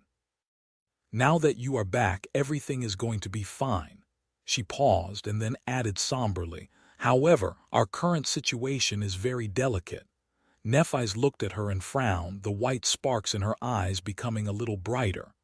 "Were there any complications after you returned from the Forgotten Shore?" She was alluding to Castor, the great clans, and the sovereigns that wished her dead, of course. Sunny finally spoke. "Not immediately. But we ran into some trouble not long before venturing into the second nightmare." Changing Star's frown deepened. "Can you tell me what exactly happened?" He shrugged. "I can, but we'll get you up to speed later in a more private setting. For now, let's just say that there was supposed to be a negotiation with the representatives of the great clan Valor today, which fell through for obvious reasons." Sunny paused for a moment and then added, "Other than that, the important things to know are—" "Let me think actually. I am a renowned academic and an instructor at the Academy now. Cassie leads the Fire Keepers. Oh, Fire Keepers are the Forgotten Shore survivors whom you saw outside. They are basically your groupies. Right, you are famous now, very, very famous. There is even a movie about you with a very well-received romantic subplot. What else? We have a flying ship and an exclusive citadel in the dream realm. Effie moved in with me. Night and Gale disbanded." Neff's face slowly turned paler and paler. Finally, she couldn't take it anymore and raised a hand. "What? Wait, what? Kai, is this true? Night and Gale disbanded?" Sunny glanced at her darkly. "Really? That is your first question?" Kai meanwhile looked down in embarrassment. Yes, I am sorry to say this, but Gale and I decided to go our separate ways. It is for the best. My status as a master would have just dragged him down, especially because my aspect evolved after I killed that dragon. Nephis blinked. Oh, a dragon, Sunny grinned. Oh yes, Kai killed a transcendent dragon. Effie and I killed a couple of saints too. I even killed the same one twice. First time before I was beheaded, the second time after. Changing Star slowly raised her second hand and grabbed her head. I think I need a moment. Wait, can you start from the beginning? A strange expression suddenly appeared on her face. And did you say something about a movie with a romantic subplot? What? Sunny had a bit of fun filling Nephis in on what had been going on with the four of them, and the waking world during her absence. There was a lot of ground to cover, but he chose only the juiciest moments. Like falling into a bottomless abyss for a month straight on top of a dead demon, being burned by divine flames, and discovering an ancient tower left behind by a mysterious deity. Or finding out that Effie was confined to a wheelchair in the waking world, only to see her leave it behind after conquering the second nightmare. Or slaying a corrupted monster to get their hands on a shipwrecked flying vessel and repair it. Or watching two saints obliterate an entire island as they thought to the death. The list went on and on. After a while, Neff weakly waved her hand. I think I need a break. Can you guys give me a few minutes? By then, it was already late into the night. It was dark outside the window, with only pale moonlight and powerful beams of defense turrets illuminating the black sky. Sunny grew silent, then shrugged. Sure, you need some rest anyway. We can continue in the morning. The government should be ready to release you by then, too. Have you thought about where you want to go? Staying here in the academy is an option too, of course. He thought for a few moments and then added awkwardly, I feel stupid asking this, but do you have a place to stay? Do you have money? Are there people we need to contact? What is your clan's situation exactly? Nephis absent-mindedly touched her neck, then answered in a neutral tone. There is a manor. That is pretty much the only property the clan has left. Everything else was liquidated and sold a long time ago. I sealed it before leaving for the first nightmare, so it should have remained empty for the last 3 years. It's hard to say what state it's in. She lingered for a moment and then added, I should have a bit of money left, and there are no people. Most of our retainers fled over the years, and the rest left after my grandmother passed away. That was not too long before my nightmare, too. I'll have to think about what to do now. Sunny looked at her and then frowned a little. What about safety? Aren't you concerned about, your previous issues? Nephis remained silent for a long time, then shook her head. I don't think anyone will try to kill me anytime soon. He glanced at her with dark curiosity. Really? Why? Some people weren't shy about it before. Changing Star looked at him and then said evenly, Because now I am not easily killed. Chapter 774. Fundamental changes. She wasn't wrong. As the members of the cohort left the room to give Nephis time to rest, Sunny was deep in thought. Changing Star was an ascended tyrant now. Killing her was much harder than assassinating a mundane child that was protected only by the dwindling forces of a fallen clan, especially due to the nature of her powers.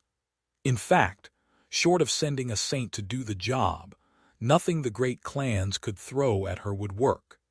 Saints were a precious resource, however, and more than that, rare enough to make their movements almost impossible to hide. Unless the sovereigns were ready to abandon all pretenses of civility, there was no easy way to get rid of Nephis anymore. She had ensured that by becoming a master directly. The situation had fundamentally changed, and that was not even accounting for the tremendous public outcry that would result from something like that ever coming to light. Whether the great clans wanted to admit it or not, they were still tied to the rest of humanity. All awakened came from mundane humans, after all. Losing the support of the masses would threaten the very base of the power that the sovereigns enjoyed. Come to think of it, getting rid of Sunny was almost equally as hard. He doubted that any master, with the exception of maybe direct children of Anvil of Valor, would be able to pose a serious threat to him. There were two more great clans to consider, of course, but he doubted that any scion of song or night was more dangerous than the Princess of War, Morgan. So, what did it all mean? It meant that their position in the negotiations had vastly improved. They could exert much more pressure on Valor and achieve much better results. That was if Nephi's did not do anything extreme, of course, which she was more than capable of doing, considering her searing hatred for the three sovereigns. After hesitating for a bit, Sunny walked over to Cassie, leaned on the wall near her, and asked quietly, "What do you think she will do?" The blind girl understood his meaning without having to specify what exactly the question was about. Perhaps she was considering the same issue.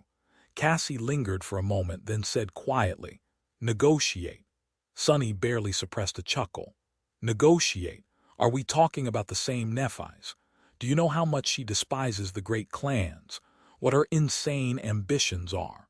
Somehow, I feel that 2 years of barely clinging to life in the dream realm did nothing to blunt her resolve. If anything, I think that it has only been sharpened." The blind girl remained silent for a while, then sighed. "I think so too. However, there is little choice. She is still too weak to face the enemy directly. It is because her resolve remains the same that she will have to make herself flexible." A dark expression appeared on Sunny's face. "When have you ever known Neph to be flexible?" Cassie turned her head slightly, facing him. Her expression was somber and serious. "Neph can be whatever she needs to be to achieve her goals. Same as you, don't forget that." What was that supposed to mean? Sunny grimaced, then looked away. After a while, he asked in a grim tone, "So where does it leave us?" Whether he wanted it or not, he was tied to Nephis. That bond was strong but not unbreakable. If he really wanted to, he could attempt to destroy it. He could kill her. He could run away. He could try to find a more obscure method. However, Sunny did not know if he was willing to pay the price of destroying their bond. At least not until he saw a sign that Changing Star was willing to wield her power as his master, not just possess it. Unless she did, he was only a slave in the name. Although reluctantly, Sunny was barely able to tolerate such an arrangement. Having a master that was unwilling to exercise her power was even beneficial to him, since it protected him from others who would want to abuse that power. Like Mordred, for example. If his position as Neph's shadow ever gained substance due to her actions, however, then one of them was going to have to die. That Sunny was certain of. He wouldn't hold anything back to make sure that he was the one left standing in the end as well. But that moment had not yet come, and hopefully it was never going to. So for now, his future was doomed to be influenced by the decisions Nephis made. The blind girl sighed. "Where does it leave us? Even I don't know." "Everything is changing, Sunny, and all we can do is try to change as fast as it does. That is the only way to keep ourselves and those we care about safe from the world." Sunny looked at Cassie, trying to understand the implications hidden in her words.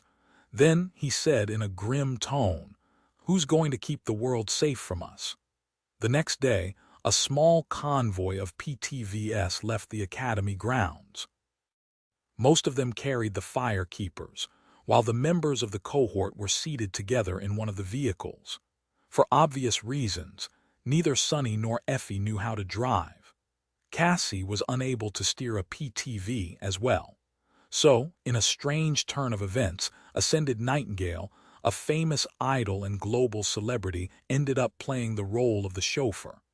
Kai and Sunny sat in the front, while the three young women remained at the back of the vehicle. As the convoy moved through the streets of the city, they briefly explained the more sensitive details of the cohort's current situation to Nephis. The column of PTVS was headed toward a remote district where Immortal Flame's sealed manor was situated. It was decided that the fire keepers would establish their waking world headquarters there. At some point, however, a single vehicle quietly separated from the convoy and dove into a high-speed tunnel, unnoticed. Soon it appeared in a peaceful neighborhood full of beautiful terraces and parked near a gray two-story house with a cozy synthwood porch. Sunny left the PTV first and then stood silently for a few moments, waiting for others to do the same. Then he looked at Nephi's, cleared his throat, and said awkwardly, "Welcome to my humble abode, I guess. It has designer lamps and a state-of-the-art refrigerator, among other things." Chapter 775. Cafe Sunless. After the five of them walked inside, Nephi's remained silent for a few moments as she looked around. Although her face was still and stoic as ever, Sunny could have sworn that he noticed a hint of curiosity reflected in her cold gray eyes. After a while she asked, "This is your home?" Due to her sheltered upbringing, Changing Star had probably never been in a normal residence. Strangely, she was someone who had only experienced living in upscale manors and squalid dream realm slums with nothing in between. Still, Sunny was not discouraged. He grinned and nodded proudly. "Yes, bought it fair and square with the contribution points from my first research paper. I own this place." Nephi's hesitated. "What happened to the walls?" His smile dimmed a little. Effie happened. Of course, he had long cleaned the mess that the huntress created after ascending. However, Sunny had been too preoccupied with other matters to enact proper repairs. As the result, the guest bedroom only had a flimsy curtain covering its irregular-shaped entrance, but no door. "Maybe I should get to it." Sunny cleared his throat, then gestured at the living room section of the main space. "Make yourself comfortable. I'll make us something to eat." As the cohort settled, he walked to the kitchen area and stood in front of the open refrigerator for some time, thinking. For some reason, Sunny had a strong desire to cook up something special. Nephi's must have been sick of eating monster meat for years, so, finally, he produced a number of ingredients and laid them out on the cooking surface, then started the preparations. Fried rice. Fried rice should do the job. Omurus. Do I have eggs? As he went about it, the discussion reached a poignant moment.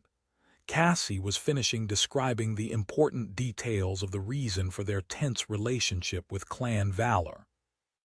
"And so we accomplished our goal and ascended. However, that man Mordred, he must have ascended as well. His clan doesn't know that yet, so their response was only mildly aggressive. Skytide of Whitefeather took most of the blame for his escape and the consequent death of Saint Cormac. That did not save us from all fallout, sadly." She paused, and then added somberly, "They have secretly captured 2 of the loyalist Forgotten Shore survivors. The rest of us took shelter in the dream realm." For the past 6 months, Sunny's contact in the government acted as an intermediary to arrange a peaceful negotiation. It seems that Valor is finally ready to talk, but they aim to recruit at least one of us into their clan. The blind girl sighed. "The 4 of us are already a very important asset, but with the addition of the Firekeepers, our value is nothing short of tremendous. If they can't get all of us, they are determined to at least make sure that we don't pledge allegiance to their competitors. Of course, now that you are here, the situation has become even more fraught with tension. Valor will be much more motivated." Cassie smiled weakly and then said in an apologetic tone, "I'm sorry to have to burden you with all that right after you return." Nephi's remained silent for a few moments, then shook her head. "No, you were right to inform me. Thank you." A grim and thoughtful look appeared on her face. Sunny, meanwhile, listened to the conversation silently. He was darkly perplexed by the fact that his life had turned out in such a way that encountering words like loyalists, government contact, and allegiance in a casual conversation did not seem out of place. Effie, meanwhile, looked at Changing Star with curiosity and asked, "I get what our problem with the great clans is. What's your problem with them? I thought that you, of all people, would have been chummy with the top legacies, Princess." Nephi's looked at her without any amusement. "They want me dead." The huntress blinked a couple of times. "What? Why?" Changing Star shrugged. "You'll have to ask them."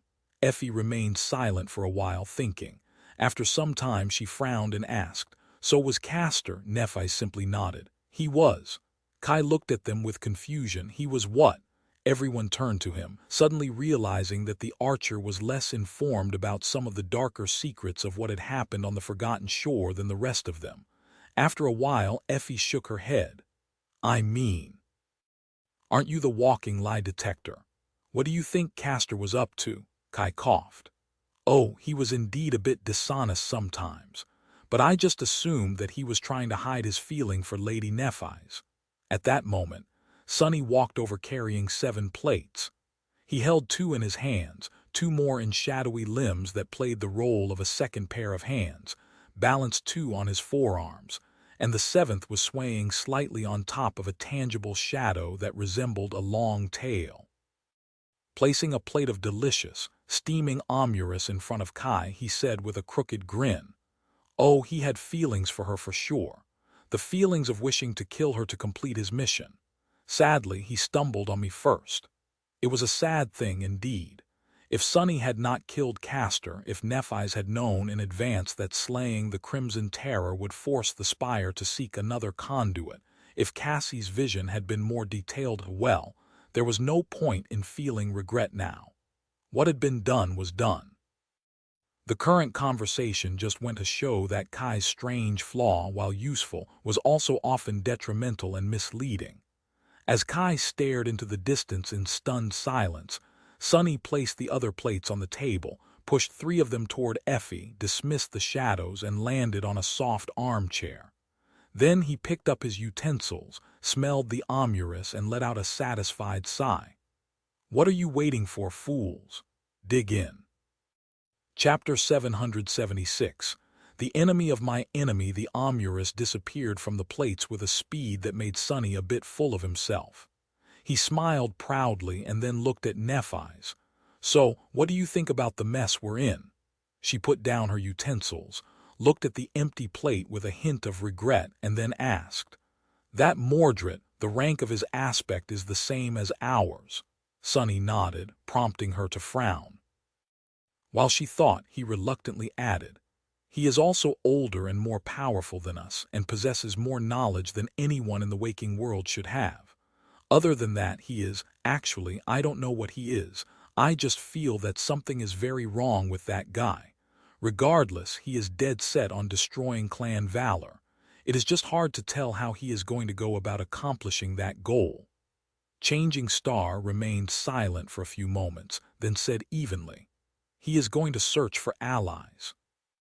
Sonny's expression grew a little darker. Mordred is not exactly a team player. Nephi slowly shook her head. It doesn't matter. No matter how powerful he has become, it won't be enough to reach his goals. The enemy is too strong. Their power is too absolute. She did not say it, but from the grim expression on her face, Sonny could guess what Changing Star was thinking about. That she was in the exact same position, which did not bode well, he grimaced.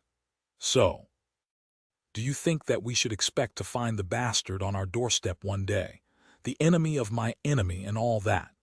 Sonny was not looking forward to meeting Mordred again, let alone getting entangled with him in any shape or form. As far as he was concerned, the Prince of Nothing would bring nothing but trouble.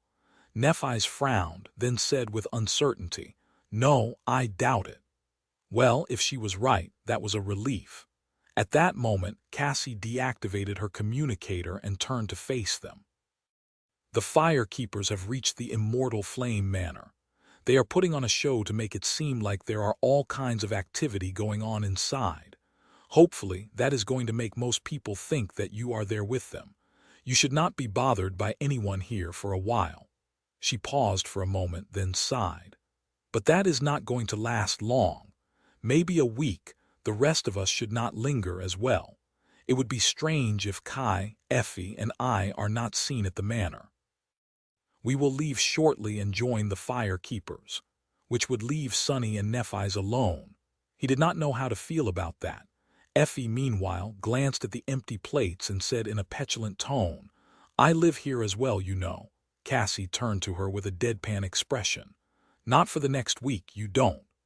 As the huntress let out a sigh, the blind girl hesitated for a few seconds and then said, I am also in contact with the government representatives and Clan Valor. They understand the pressure you are facing so soon after you return, so they are willing to be patient. For now, that will buy you a short buffer before they come knocking. Be ready to receive some requests for public appearances and so on in a week or two, as well as demands to resume the negotiations. We can stall for a time, but not forever. Nephi's looked at her calmly, then asked, "What about Song and Night?" Cassie frowned. Clan Song might try to get involved in the negotiations, but I don't expect them to be too forceful. They are in a more advantageous position than Valor right now, after all. As for the House of Night, they are remaining strangely passive these days, for some reason. Maybe they just know that they have less to offer than the other two great clans, and don't want to bother. Sunny had a different explanation for why the Nightwalkers had less time to participate in the schemes of the two greater clans, but chose to remain silent. The information provided to him by Master Jet had been shared in confidence. Even if he wanted to, he couldn't go around spreading it. The blind girl sighed, then rose from her seat. "Try to rest well during this week, Neph. Don't neglect your recovery. We know that you are strong, but no one is truly infallible. Perhaps none of us has experienced as much pain as you had in these past few years, but we faced our share, some more than others." She briefly faced Sunny, then turned away and lowered her head. "So we understand how precarious it is to go on as if nothing happened without giving the old wounds a chance to heal. Don't be stubborn and have some pity on yourself for a change." Nephi's looked at her. After a few moments, a pale smile appeared on her face. "You don't have to lecture me, Cass. You are overestimating my resolve. I am more than willing to rest for a while. Happy, even." The words rest and happy hardly fit in the image of changing star they were accustomed to, but no one said anything. An ordeal like the one she had gone through was bound to change anyone, even someone as determined and unflinching as Nephi's. Cassie smiled and then addressed Effie and Kai. "Let's go, then. There's a lot of work to be done at the manor. We need to renovate it a little and make some adjustments to convert it into a proper clan headquarters." Soon, they said their goodbyes and left. The PTV came online and swiftly disappeared from view. Sunny and Nephi's were left alone in the cozy gray house. He hesitated for a bit and then looked at her with a bit of awkwardness. "Well, make yourself at home, I guess. Actually, let me give you a tour." Chapter 777. Blind date in one of the most upscale districts situated near the heart of the city. A fancy, but not overly opulent restaurant was welcoming the first few visitors of the day. While some owners made a point of following the archaic traditions and hired human servers, this particular establishment was aimed at a mostly young audience. For that reason, a lot of things were automated and could be easily accessed through personal communicators of the patrons. The chefs were still human, of course. They were also true masters of their craft. Every ingredient used by them was natural as well, while some were even imported from other quadrants. The interior design was similarly luxurious, with natural wood visible everywhere. Authentic paintings from centuries past hung on the walls, protected by thick sheets of transparent alloy. Everything was expensive, stylish, and screamed of class. Such a restaurant, of course, was only accessible to citizens of the highest ranks, who could afford to dine here. It was especially popular among young heirs of the city elite, and had a reputation for being a prime spot for arranged dates and romantic occasions. Currently, a couple of such meetings were taking place inside, with wealthy young men and women going through the awkward motions of attending a blind date arranged for them by their families. Strangely, the most striking visitor of the famed restaurant sat alone, as if her date was running late. The young woman seemed to be in her mid-20s, but possessed elegance and grace that spoke of strange maturity. She was exquisitely beautiful, with a supple figure and flawless skin. The beauty was wearing a stylish red dress and a black leather jacket. A few tasteful pieces of jewelry adorned her fingers and delicate neck. Other female visitors of the restaurant couldn't help but feel exasperated by the fact that their dates seemed to be unable to stop stealing glances at the beautiful woman. The men, meanwhile, were all wondering what kind of a fool would keep such a belle waiting. If only they were in his place, they wouldn't be so tardy. Finally, the doors opened, and a new visitor came in. The young man looked around, scratched the back of his head, and then headed toward the table where the striking beauty sat alone. Sitting down, he smiled sheepishly and said, "Sorry for being late. I hope you did not have to wait too long." The young woman smiled politely, revealing her pearly white teeth. "No problem at all." She studied the young man for a few moments and then said with a bit of reproach in her pleasant, velvety voice, "I hate to say it, but you don't look like the images I was shown at all." He looked down as if embarrassed. "Oh, I had to wear something inconspicuous. Walking around as my usual self would be a bit too ostentatious. However, isn't it the same for you, all that makeup to hide your complexion?" The young woman frowned. "It is a cosmetic memory, I'll have you know. Regardless, I have already ordered something to eat. You can peruse the menu while we wait." The young man hesitated, then looked around with an amused expression. Finally, he asked, "How do I do that?" She glanced at him with curiosity. "You don't know? Have you never been to a proper restaurant before?" The young man smiled and shook his head, then said wistfully, "To tell you the truth, this is my first time visiting a restaurant. I was raised in the dream realm after all. I only returned to the waking world when I was around 13. Many things here seem very strange to me." With that, Mordred fumbled with his communicator for a bit and finally managed to open the menu. The body he was wearing used a biometric lock at least. Otherwise, he wouldn't have known how to access the communicator at all. He looked at all the options projected in front of him and asked, "What do you recommend?" The beauty smiled. "I doubt that we have similar tastes." At that moment, the dish she had ordered finally arrived. It was a steak, prepared so rare that it barely looked cooked at all. The young woman elegantly sliced a small piece and brought it to her sensual lips, which were as red as blood. Mordred observed her with a pleasant expression. "Ah, yes. I've heard that you and your sisters follow a very special diet, Lady Song." The young woman licked her lips and looked at him with a neutral expression. "Just call me Sation. There's no need to be formal," he smiled. "So, Sation, why did she send you of all people? Are you so expendable that the queen does not mind sacrificing you to me should the date go badly?" Song Se Shan calmly ate another piece of the steak, then wiped her lips with a napkin. "Why would our date go badly? We have a common goal after all.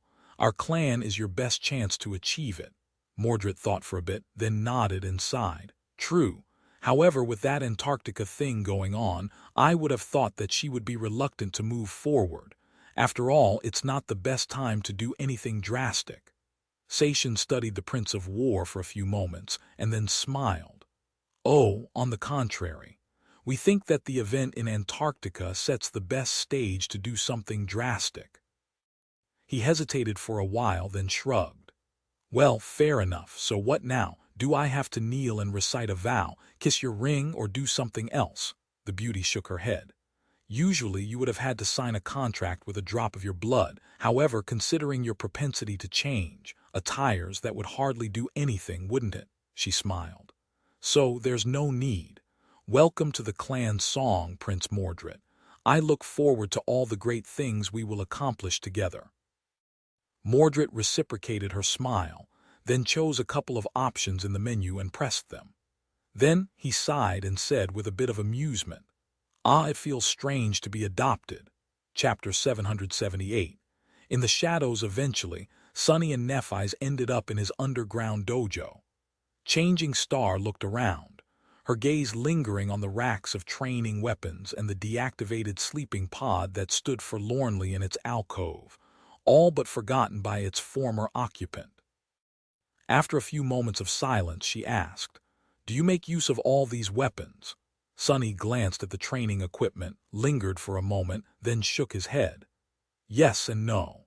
In the past 2 years, I did expand my repertoire to include all kinds of sharp implements, but I practice with something better. He was still most confident when wielding swords akin to Azure Blade, Midnight Shard, and his Serpentine Odachi. His proficiency with spears was also quite high, and he was steadily improving his archery skill. However, while Sunny had learned enough to feel comfortable with other types of weapons as well, he had a long way to go before truly mastering them. Nephi's nodded thoughtfully. Do you use the Soul Serpent? Sunny stared at her for a moment, then looked away. Yes. He was reminded of the shadow bond that connected them. Beyond its main function, it also allowed Sunny to peer into some of Changing Star's secrets. However, she was able to learn a lot of his as well. Sunny had suspected that this was the case from the very start, but now those suspicions were confirmed. He remained silent for a few moments, then suddenly grinned. Were you surprised? Nephi's looked at him, hesitated for a moment, and said, I was very, very much. She sighed, sat down on the floor, and crossed her legs. I always knew that you were extraordinary. I just didn't think that you possessed a divine aspect too. To be honest, I thought that I was the first. Sunny sat down opposite her and shook his head. Yeah, I thought so too, but neither of us was the first. It was Mordred instead. He is older than us by 4 or 5 years and had his first nightmare when he was 12. So, he received a divine aspect when you were around 8 and I was around 7. Paused and said with a bitter smile, Come to think of it, he probably became a sleeper around the time my mother died. Oh, your mother is fine, by the way. Cassie and I visited her from time to time while you were gone. As a hint of emotion appeared on Neff's face, she lowered her head. Thank you. Then she lingered for a moment and asked, Do you mind telling me where the divine memory in your possession came from? The Weaver's mask. Sunny smiled darkly. Do I mind? I do. But I'll tell you anyway. I found it below the cathedral in the Dark City on an ancient corpse that turned to dust as soon as I took the mask from it. Changing Star tilted her head a little. Do you mind telling me what it does? He laughed. Why not? I'll tell you. It can reverse one's flaw. A sudden silence settled in the dark chamber. Nephi's looked at him, a hint of longing and pain reflecting in her striking eyes. Sunny grinned. Why? Do you want to take it from me? All you have to do is to say the word. It's not like I can refuse. She stared at him for a long time, then silently turned away and did not say anything. Sunny's grin turned somber. Good decision. Did you think that it will save you from the pain? It won't. The mask does not nullify the flaw, it just reverses it. No matter what, the flaw is still a curse. By now, we both should have a good sense about such things. Chances are, the new curse would be more terrible than the old. Right now, you have to burn yourself alive every time you actively use your aspect. With the help of the mask, you would most likely be burning without reprieve forever unless you were using it. He grew silent and then added, The mask can also kill you in many other ways. It is too powerful to be used lightly, at least by the likes of us. Nephi's hesitated for a few moments, then gritted her teeth. It is fine. I don't need to be liberated from my flaw. I don't need a powerful memory to uplift me. I myself is enough. Sunny stared at her, then shook his head. You are exactly the same, you did not change at all. I thought that 2 years of despair would have made you a little smarter, but you are still clinging to your deranged dreams, aren't you? She looked at him, remained silent for a while, and then smiled with the corner of her mouth. Despite the smile, however, her eyes remained calm and cold. 2 years? No. I've been desperate for much longer than that, Sunny. Why would I change now? He let out a long sigh, then looked to the side. Indeed. So Aster Song Vale, they are your next targets, aren't they? She nodded silently, prompting him to add. You told me once that just knowing these words can get a person killed. However, I went ahead and did some digging of my own. Aster, Song, and Vale are Asterian, Kai Song, and Anvil of Valor, correct? The former members of your father's cohort. Nephi's nodded again, looking at him intensely. Sunny scowled. They are also known as the Sovereigns because they have conquered the fourth nightmare. They are one rank above the transcendent. They are supreme, are they not? Without saying anything, she just nodded for the third time. Sunny hesitated for a while and then asked, "They killed your father, didn't they?" Nephi's continued to look at him, white flame dancing in her eyes. After some time she sighed. "Yes, I believe so. My father, he died when I was 4. Before that, the members of his cohort were like aunts and uncles to me. Aster, Song, Vale, that was what he called them. They were his friends." Her expression turned dark. "But after he was gone, something changed. I was too little to understand, but none of these friends came to our help. Instead, the immortal Flame clan fell while their clans soared. And a couple of years after that, the first assassin was sent to eliminate me." Sunny rubbed his face, then asked in an exasperated voice, "But why? Why did they turn on him?" Nephi's looked away. "I don't know." He frowned and hesitated for a moment. He had suspected that he would receive such an answer. However, there was one small detail that did not make sense to him. If they are so mighty and powerful, then how are you still alive? Why did the Sovereigns fail to kill you? All they had to do was pay you a visit in person. No amount of awakened guards or even masters would have been able to stop even one of them. Neph glanced at him with and said, her voice even, "They can't." Sunny raised his eyebrows. "What do you mean they can't? Is there some agreement that prevents them from acting directly?" Changing Star slowly shook her head. "No, they simply can't. The Sovereigns, it is hard for them to enter the waking world." Chapter 779. Unmoored. Noticing the astonished look on his face, Nephi sighed. "You must have felt a change in your connection to the dream realm and the waking world when you ascended. Didn't you?" Sunny slowly nodded, remembering how he first explored his ability to enter the dream realm physically. The process wasn't instantaneous, but it also wasn't too burdensome. He just had to concentrate, feel his connection to the anchor, and reach for it. After a few minutes, he would poof out of existence in reality and appear near the gateway in the ivory tower. Leaving a tether in the waking world wasn't hard, either, although it took more time and some essence. It was as instinctual as summoning memories or commanding echoes. With the knowledge Sunny had received from being collared in the Red Colosseum, he understood that this hinted at the fact that traveling between the two worlds was one of the functions of the spell, as opposed to something tied to his aspect. After he nodded, Changing Star continued.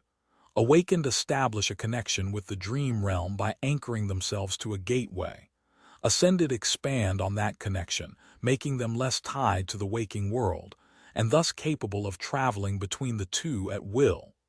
Transcendent exist in a state of perfect balance. They are connected to both worlds in equal measure, which makes them independent of gateways. In a sense, they are the gateway, which is why they can even bring another person with them in their travels. She paused and then added in a somber tone, "However, that balance is broken once a person becomes supreme. It shifts, tying them to the dream realm instead of the real world. In truth, I don't know much about the power of the Sovereigns. All I know is that it is restricted in the waking world and that they can't enter it freely. That is why none of them could harm me directly." Sunny stared, shocked. That revelation. It made so much sense. It explained so many things, from how Nephi's was able to survive to why the government still wielded a lot of power in the waking world. It also gave credence to Master Jet's statement that the Sovereigns had long given up on reality. Was that what awaited Sunny if he somehow became supreme one day himself? Feeling as if the world was spinning around him, Sunny frowned and then asked in a dark tone, "What happens if one becomes sacred then? Would they lose their connection to the real world entirely?" Nephi shrugged. "I don't know, no one knows. No one had ever conquered the fifth nightmare after all." A heavy silence settled between them. After a while, Sunny suddenly asked, "What are domains?" He had not forgotten that detail either.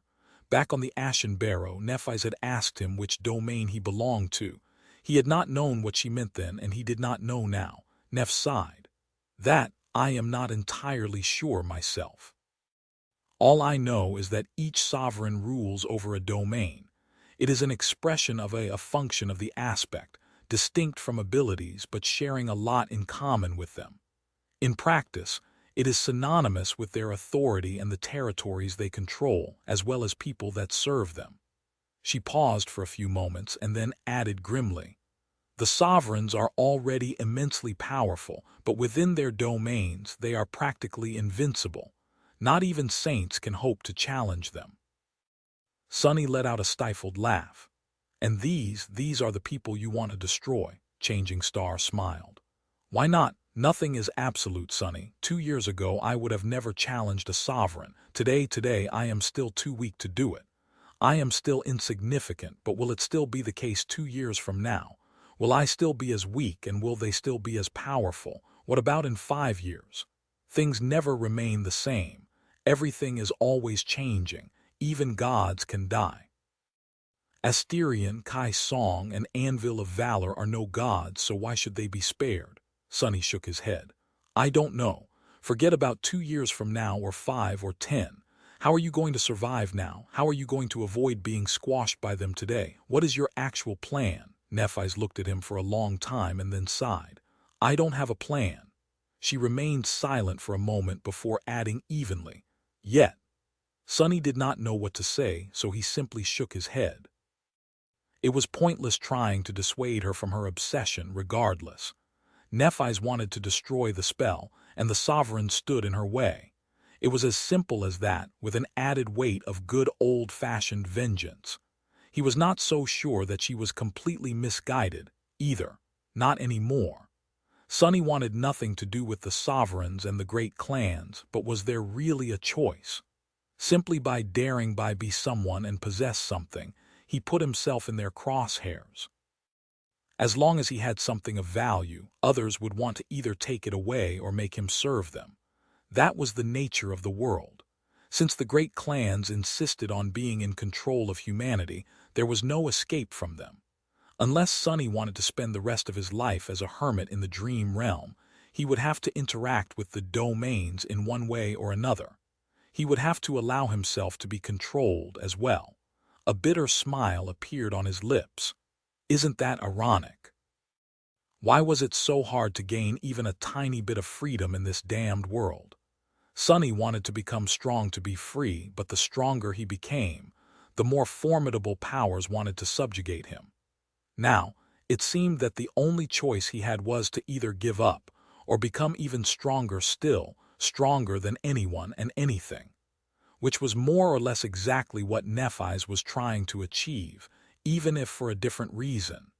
He sighed, and then waved a hand dismissively. Anyway, I'm tired of this conversation. Want a spar? Chapter 780. Friendly Spar. Sunny and Nephi stood opposite each other, holding training swords. Both felt more than a little disturbed by how much this scene resembled their bitter confrontation at the very top of the Crimson Spire. Of course, today, the situation was completely different.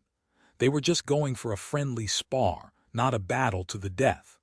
There were no stakes in this training fight, no emotional investment. No complicated mixture of regret, fury, and resentment.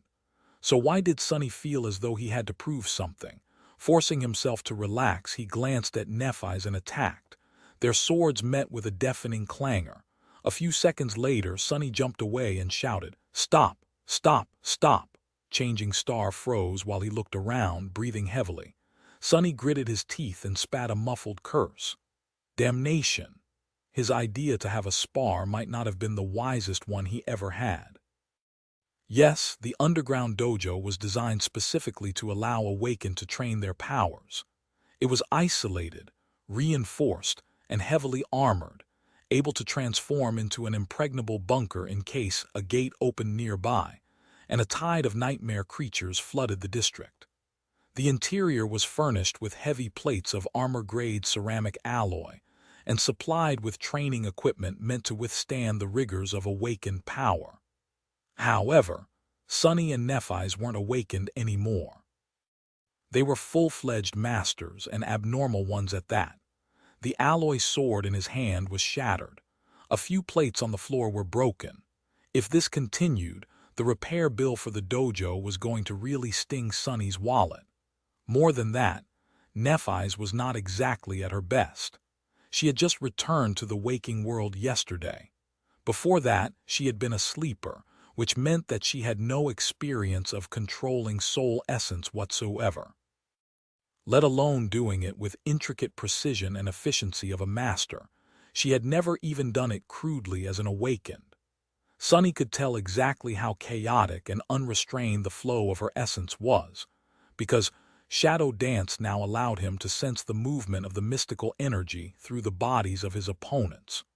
Sure, every master had an instinctual understanding of how to augment their physicality with essence, but it still took some time to get used to it, and even more to master it. However, every ascended before changing star enjoyed having the experience of making the first steps on that long and arduous road as an awakened. In fact, by the time awakened reached ascension, controlling essence was as natural to them as breathing. Not so much for Nephi's. Her return as a master might have been miraculous, but it also deprived her of a lot of things that people who did not break the natural order of things usually enjoyed. She was out of her depths. As Changing Star stared at the broken sword in her hands with a deep frown, Sunny waved a hand in the air and forced out a smile. That, you'll have to spend some time learning how to guide your soul essence. After that, you will have to spend even more time relearning how to fight with its help. I had years of practice already, so fighting at full force won't do us any good. He thought for a bit and then said, "All right, let's try this again, but without using any essence at all. It will be a pure test of skill, sure. Nephi's had one more core than him. But with all things considered, if both of them neglected using essence or augmenting themselves with their abilities, the gap in physical prowess should not have been too overwhelming." Once again, they stood opposite each other and concentrated. Each discarded their broken weapons and took new ones. A moment later, they clashed. This time, things went better. However, not by much. One of the problems was their battle techniques. Due to Shadow Dance and his familiarity with Nephi's, it didn't take Sunny long to sense the core of her style. It had changed a lot and matured over the past 2 years, but so did his mastery of his aspect legacy. Although Sunny could not master the style yet, he attuned himself to its flow and cadence enough to be able to predict some of Neph's moves with a good degree of precision. The problem, then, was that Changing Star herself could do more or less the same. Her ability to discern, predict, and control patterns of combat was not based in affinity to shadows, and was sufficiently different from it, but achieved a similar result. It was the product of her talent, training, and incredible combat intelligence. As the result, Sunny was able to somewhat predict what Nephi's was thinking of doing, while she could predict what he had predicted her actions, and change her approach on the fly, which he would also discern, and so on. It was very confusing. Sunny had never found himself in a battle that demanded so much mental gymnastics before. He was not even entirely sure what was happening. There had to be a solution for this predicament, of course, but he had no time to come up with one yet. However, that was just half of the problem. The other half was that Neph's essence control was so rudimentary and bad that she couldn't even prevent herself from instinctively using it. As the result, Sunny had to endure sudden outbursts of speed, strength, and agility that were too chaotic to predict. Because he was holding himself back, handling this pressure was rather troublesome. At some point, Changing Star overdid it during one of her strikes, causing her second training sword to shatter as well. The jagged end slid forward and bit into Sunny's cheek. Drops of blood fell to the floor. Sunny jerked back and grimaced, feeling that the left side of his face was seriously torn.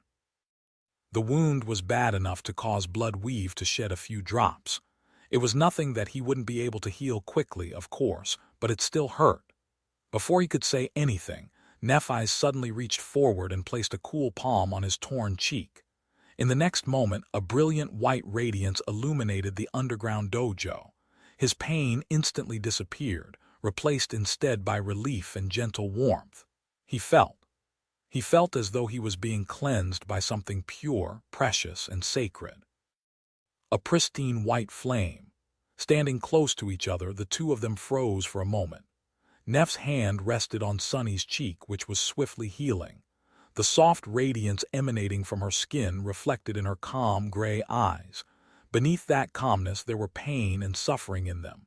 Sunny moved slightly, wishing to say that she didn't have to do this. Before he had the time to speak, however, something unexpected happened. The white flames suddenly sipped under his skin and then engulfed him. Chapter 781. The brightest light. Sunny shuddered, thinking that he was caught on fire, but then froze. Somehow it did not seem like the white radiance was harming him at all. It just enveloped his body, making his skin shine with a suffused glow. However, it was also not healing him.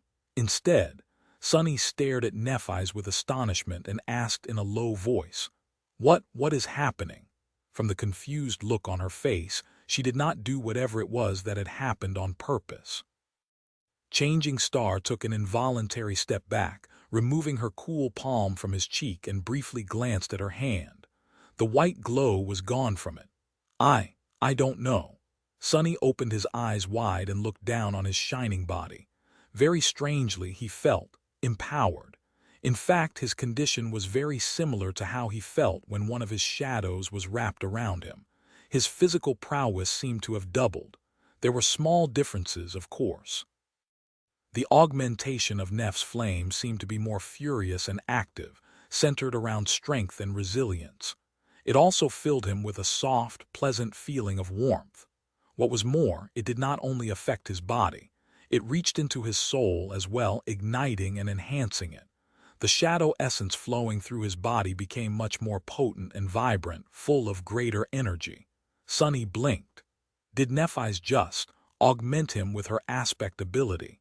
Since when can you augment other people? Changing Star seemed to be as bewildered as he was, even though it did not show on her face. "I can't. This was not supposed to happen. My dormant ability only evolved to include soul augmentation when I ascended. It never evolved to be able to spread to other people." Sunny opened his mouth, then closed it again. Eventually he hissed, "Then how do you explain this? I'm glowing." He waved his hand in the air, causing the shadows of the underground dojo to move and shift. Then a bizarre thought entered his mind. Wait.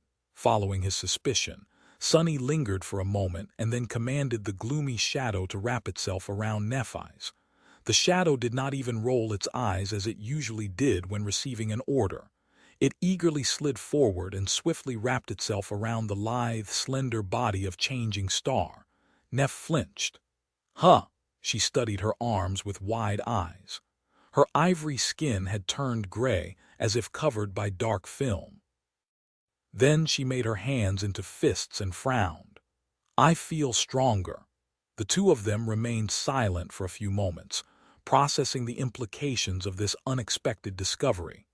Usually, Sunny felt a lot of negative emotions every time he thought about the innate ability of his aspect, Shadow Bond, which tied him to Changing Star's will.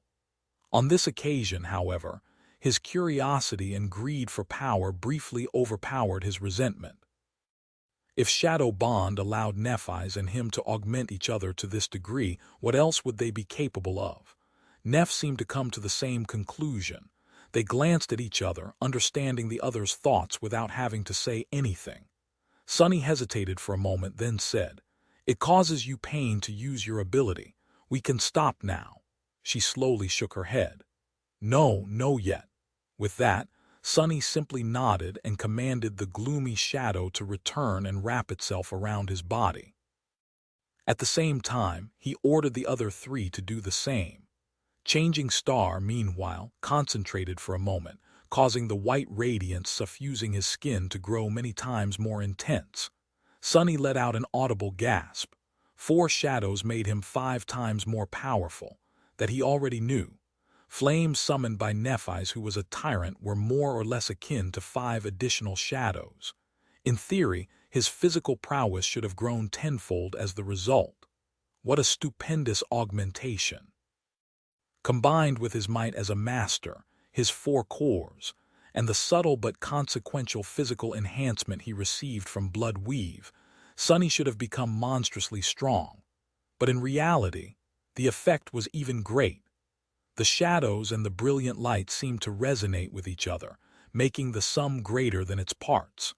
Sunny turned into a silhouette shrouded in broiling darkness. That darkness, however, was permeated with blinding white light. The light made the darkness deeper, while the darkness made the light much more stark and radiant. He looked like an abyssal spirit of the starlit void. He felt powerful, immensely powerful, powerful enough to face a saint in a fight. He looked at the training sword grasped in his hand and easily made the reinforced alloy shatter in his grip. He did not even have to exert a lot of his strength. Deeply stunned, Sunny whispered, "Scary." A few moments later, Nephi sighed and recalled her flames. Sunny allowed his shadow to slid back to the floor. Changing Star looked at him and asked, her voice unsure, "How did it feel?" Sunny remained silent for a while. Eventually, he forced out a pale smile and said, "Like a dream." They stayed in the dojo for the entire night, experimenting with the strange and frighteningly powerful application of their unnatural bond. There were many things they had to explore, even though it was too dangerous to test the limits of this new power here. The last thing Sunny wanted was to completely wreck the foundation of his home. It wouldn't have been fun if the whole building suddenly collapsed. Still, there were a lot of things that they have discovered. First, both Sunny and Nephi's could be enhanced by the white flames and the shadows. All of this might could be concentrated on one person, or shared between them in any proportion they chose. Mixing any light into the shadows, or even one shadow into the radiant light, made the end result more powerful. Secondly, the same could be done to their memories. Pouring all of their power into the cruel sight, for example, made it somewhere around 15 times deadlier. This scale of enhancement went well beyond the confines of its rank, making the somber spear as powerful as a transcendent weapon. Applied to an armor, the augmentation was just as strong. However, doing so would have been a bit wasteful. Memories had no souls, and as such, the part of changing Star's flames that made a person's soul more active and resilient was wasted on them. It did, however, affect shadows and echoes. Sunny and Nephi's tested the full augmentation of their combined aspects on Saint first, and then on the echo of a 6-armed ascended demon that Changing Star possessed. The result was as frightening as what Sunny had experienced himself. As the dawn painted the world in shades of pale violet and lilac, the pair was still cooped up in the underground dojo. Although neither spoke, their eyes were full of thought. Both understood what their discovery meant. Each of them bore a divine aspect. Each was immensely powerful when compared to other ascended.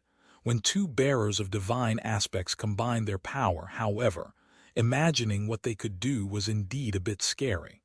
After a while, Sunny glanced at his communicator and flinched. "Crap. It's morning already. I am going to be late for my lecture." He looked at Nephi's, suddenly realizing how tired and spent she looked. Using her ability so much must not have been easy. She simply nodded. "You can go if you wish. I'll rest for a while." Sunny hesitated for a moment, then nodded and used Shadow Step to jump to his closet on the 2nd floor of the house. A few minutes later, he was already running out of the door, wearing civilian clothes that Kai had helped him pick a while ago. Changing Star was left alone.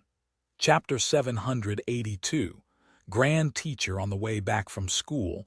Rain couldn't think about anything else except for the news that she had heard from her classmates. At first, she had dismissed them as a wild rumor, but then her inquisitive nature forced her to check the respectable government portals to make sure. A minute of research revealed that the rumors were true. Changing Star of the Immortal Flame clan, the lost hero of the Forgotten Shore, had ascended and returned to the real world. She was alive. Can't be. By now, the news were spreading across the network like wildfire. Rain could tell that many of the passengers riding the train with her were thinking and talking about the same thing. Everyone looked shocked and excited. She did not pay other people any attention, however. There was only one thought on her mind. She had to tell Sunny. Her friend and mentor was a member of Changing Star's cohort, after all. More than that, from the hints she had received from Effie and a short conversation she had had with Sunny, Rain knew that there was much more between the two than simple camaraderie. He had basically admitted as much. Sunny will be so happy. Despite the fact that she was not supposed to have the next lesson with her young tutor for a few days, Rain decided to bring him the news personally. And right away. She simply couldn't wait. Of course, in all her excitement, she had failed to account for the fact that if the news were indeed true, Sunny would have been one of the first people to learn of it. Full of anticipation, Rain rushed from the tram station to her mentor's house, opened the door and walked inside. Throwing her backpack into the corner by habit, she took off her shoes and shouted, "Sunny, Sunny, are you home? You won't believe." Then, however, the teenage girl froze with her mouth wide open. As she watched in stunned silence, the curtain hanging over the entrance to the guest bedroom parted, and a tall, incredibly beautiful young woman walked into the living room. Suddenly, it seemed as if sunlight pouring through the windows became a little bit brighter. The young woman was slender and graceful, with flawless ivory skin and striking gray eyes. Her face was calm, aloof, and strangely mesmerizing. What shocked Rain much more, however, was that the beautiful stranger's skin glistened with moisture, as if she had just left the shower. She was wearing nothing but one of Sunny's black shirts, leaving her long legs mostly bare, and her hair was of a strange silver-white color. The silver-haired young woman walked toward the kitchen, then stopped and looked at Rain. A hint of confusion appeared on her face. She hesitated for a moment, then said, "Hey." Rain raised a trembling hand and pointed a finger at the stranger's head. Her teeth chattered as she forced out, You're. The beautiful stranger raised an eyebrow and remained silent. Rain finally managed to finish her sentence. "You're Changing Star." The last daughter of the Immortal Flame clan tilted her head a little, then shrugged.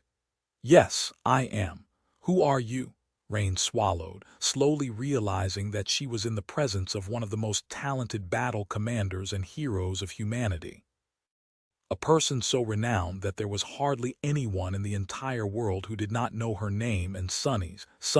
Remembering the lessons he had taught her, the teenage girl forced herself to calm down somewhat and said weakly, I am Rain. Sunny is my teacher." Changing Star remained silent for a moment, studying the unexpected guest. Then a small hint of a smile appeared on her beautiful face. "Really? Well, I used to be your teacher's teacher. I guess that makes me your grand teacher." Rain opened her eyes wide. Wah, Changing Star of the Immortal Flame clan was her what? The concept simply failed to register. The supposed grand teacher, meanwhile, walked over to the kitchen counter and poured herself some water. She drank it, then looked at Rain. After a few seconds of silence, she said, "I'll be staying here for a few days. You can call me Neff." Rain slowly nodded, not quite sure what she was just told. Was she sleeping? Was the famous lady of the Immortal Flame clan in front of her, wearing Sunny's shirt, telling Rain to call her by her fist name? A nickname, even if that bastard Sunny had not subjected Rain to stumbling into Song of the Fallen, raised by wolves and Nightingale, she would have probably fainted by now. As it was, Rain was barely able to remain on her feet. Lady Changing Star, Neff, looked at her attentively and then suddenly asked a strange question. "Rain, does your home have a big window and a lawn?" Rain silently nodded. "Yes, why?" Neff lingered for a moment and then turned away, just wondering. Then she looked toward the living room area and sipped her water. "Oh, by the way, do you know how to control the entertainment system of this house?" Rain nodded again. Yes, I do." Changing Star smiled with satisfaction. "Great. I was told that there is a movie about me. Can you put it on the projector?" Rain made a deep breath, obediently walked over to the projected, connected it to her communicator and searched for the Song of Light and Darkness on the network. A few minutes later, she found herself sitting on the sofa next to Master Changing Star, the legendary heiress of immortal flame, as the somber music reverberated all around them. The movie was starting. Am I dreaming? This can't be real, can it? On the wall in front of them, the interior of a spacious and brightly lit room appeared. A handsome man with dark circled under his eyes was studying a map, while a little girl with silver hair was playing on a carpet near him. The man was speaking. "We, awakened, only raise arms to protect humanity." Sitting next to Rain, Nephi sighed and palmed her face. Chapter 700.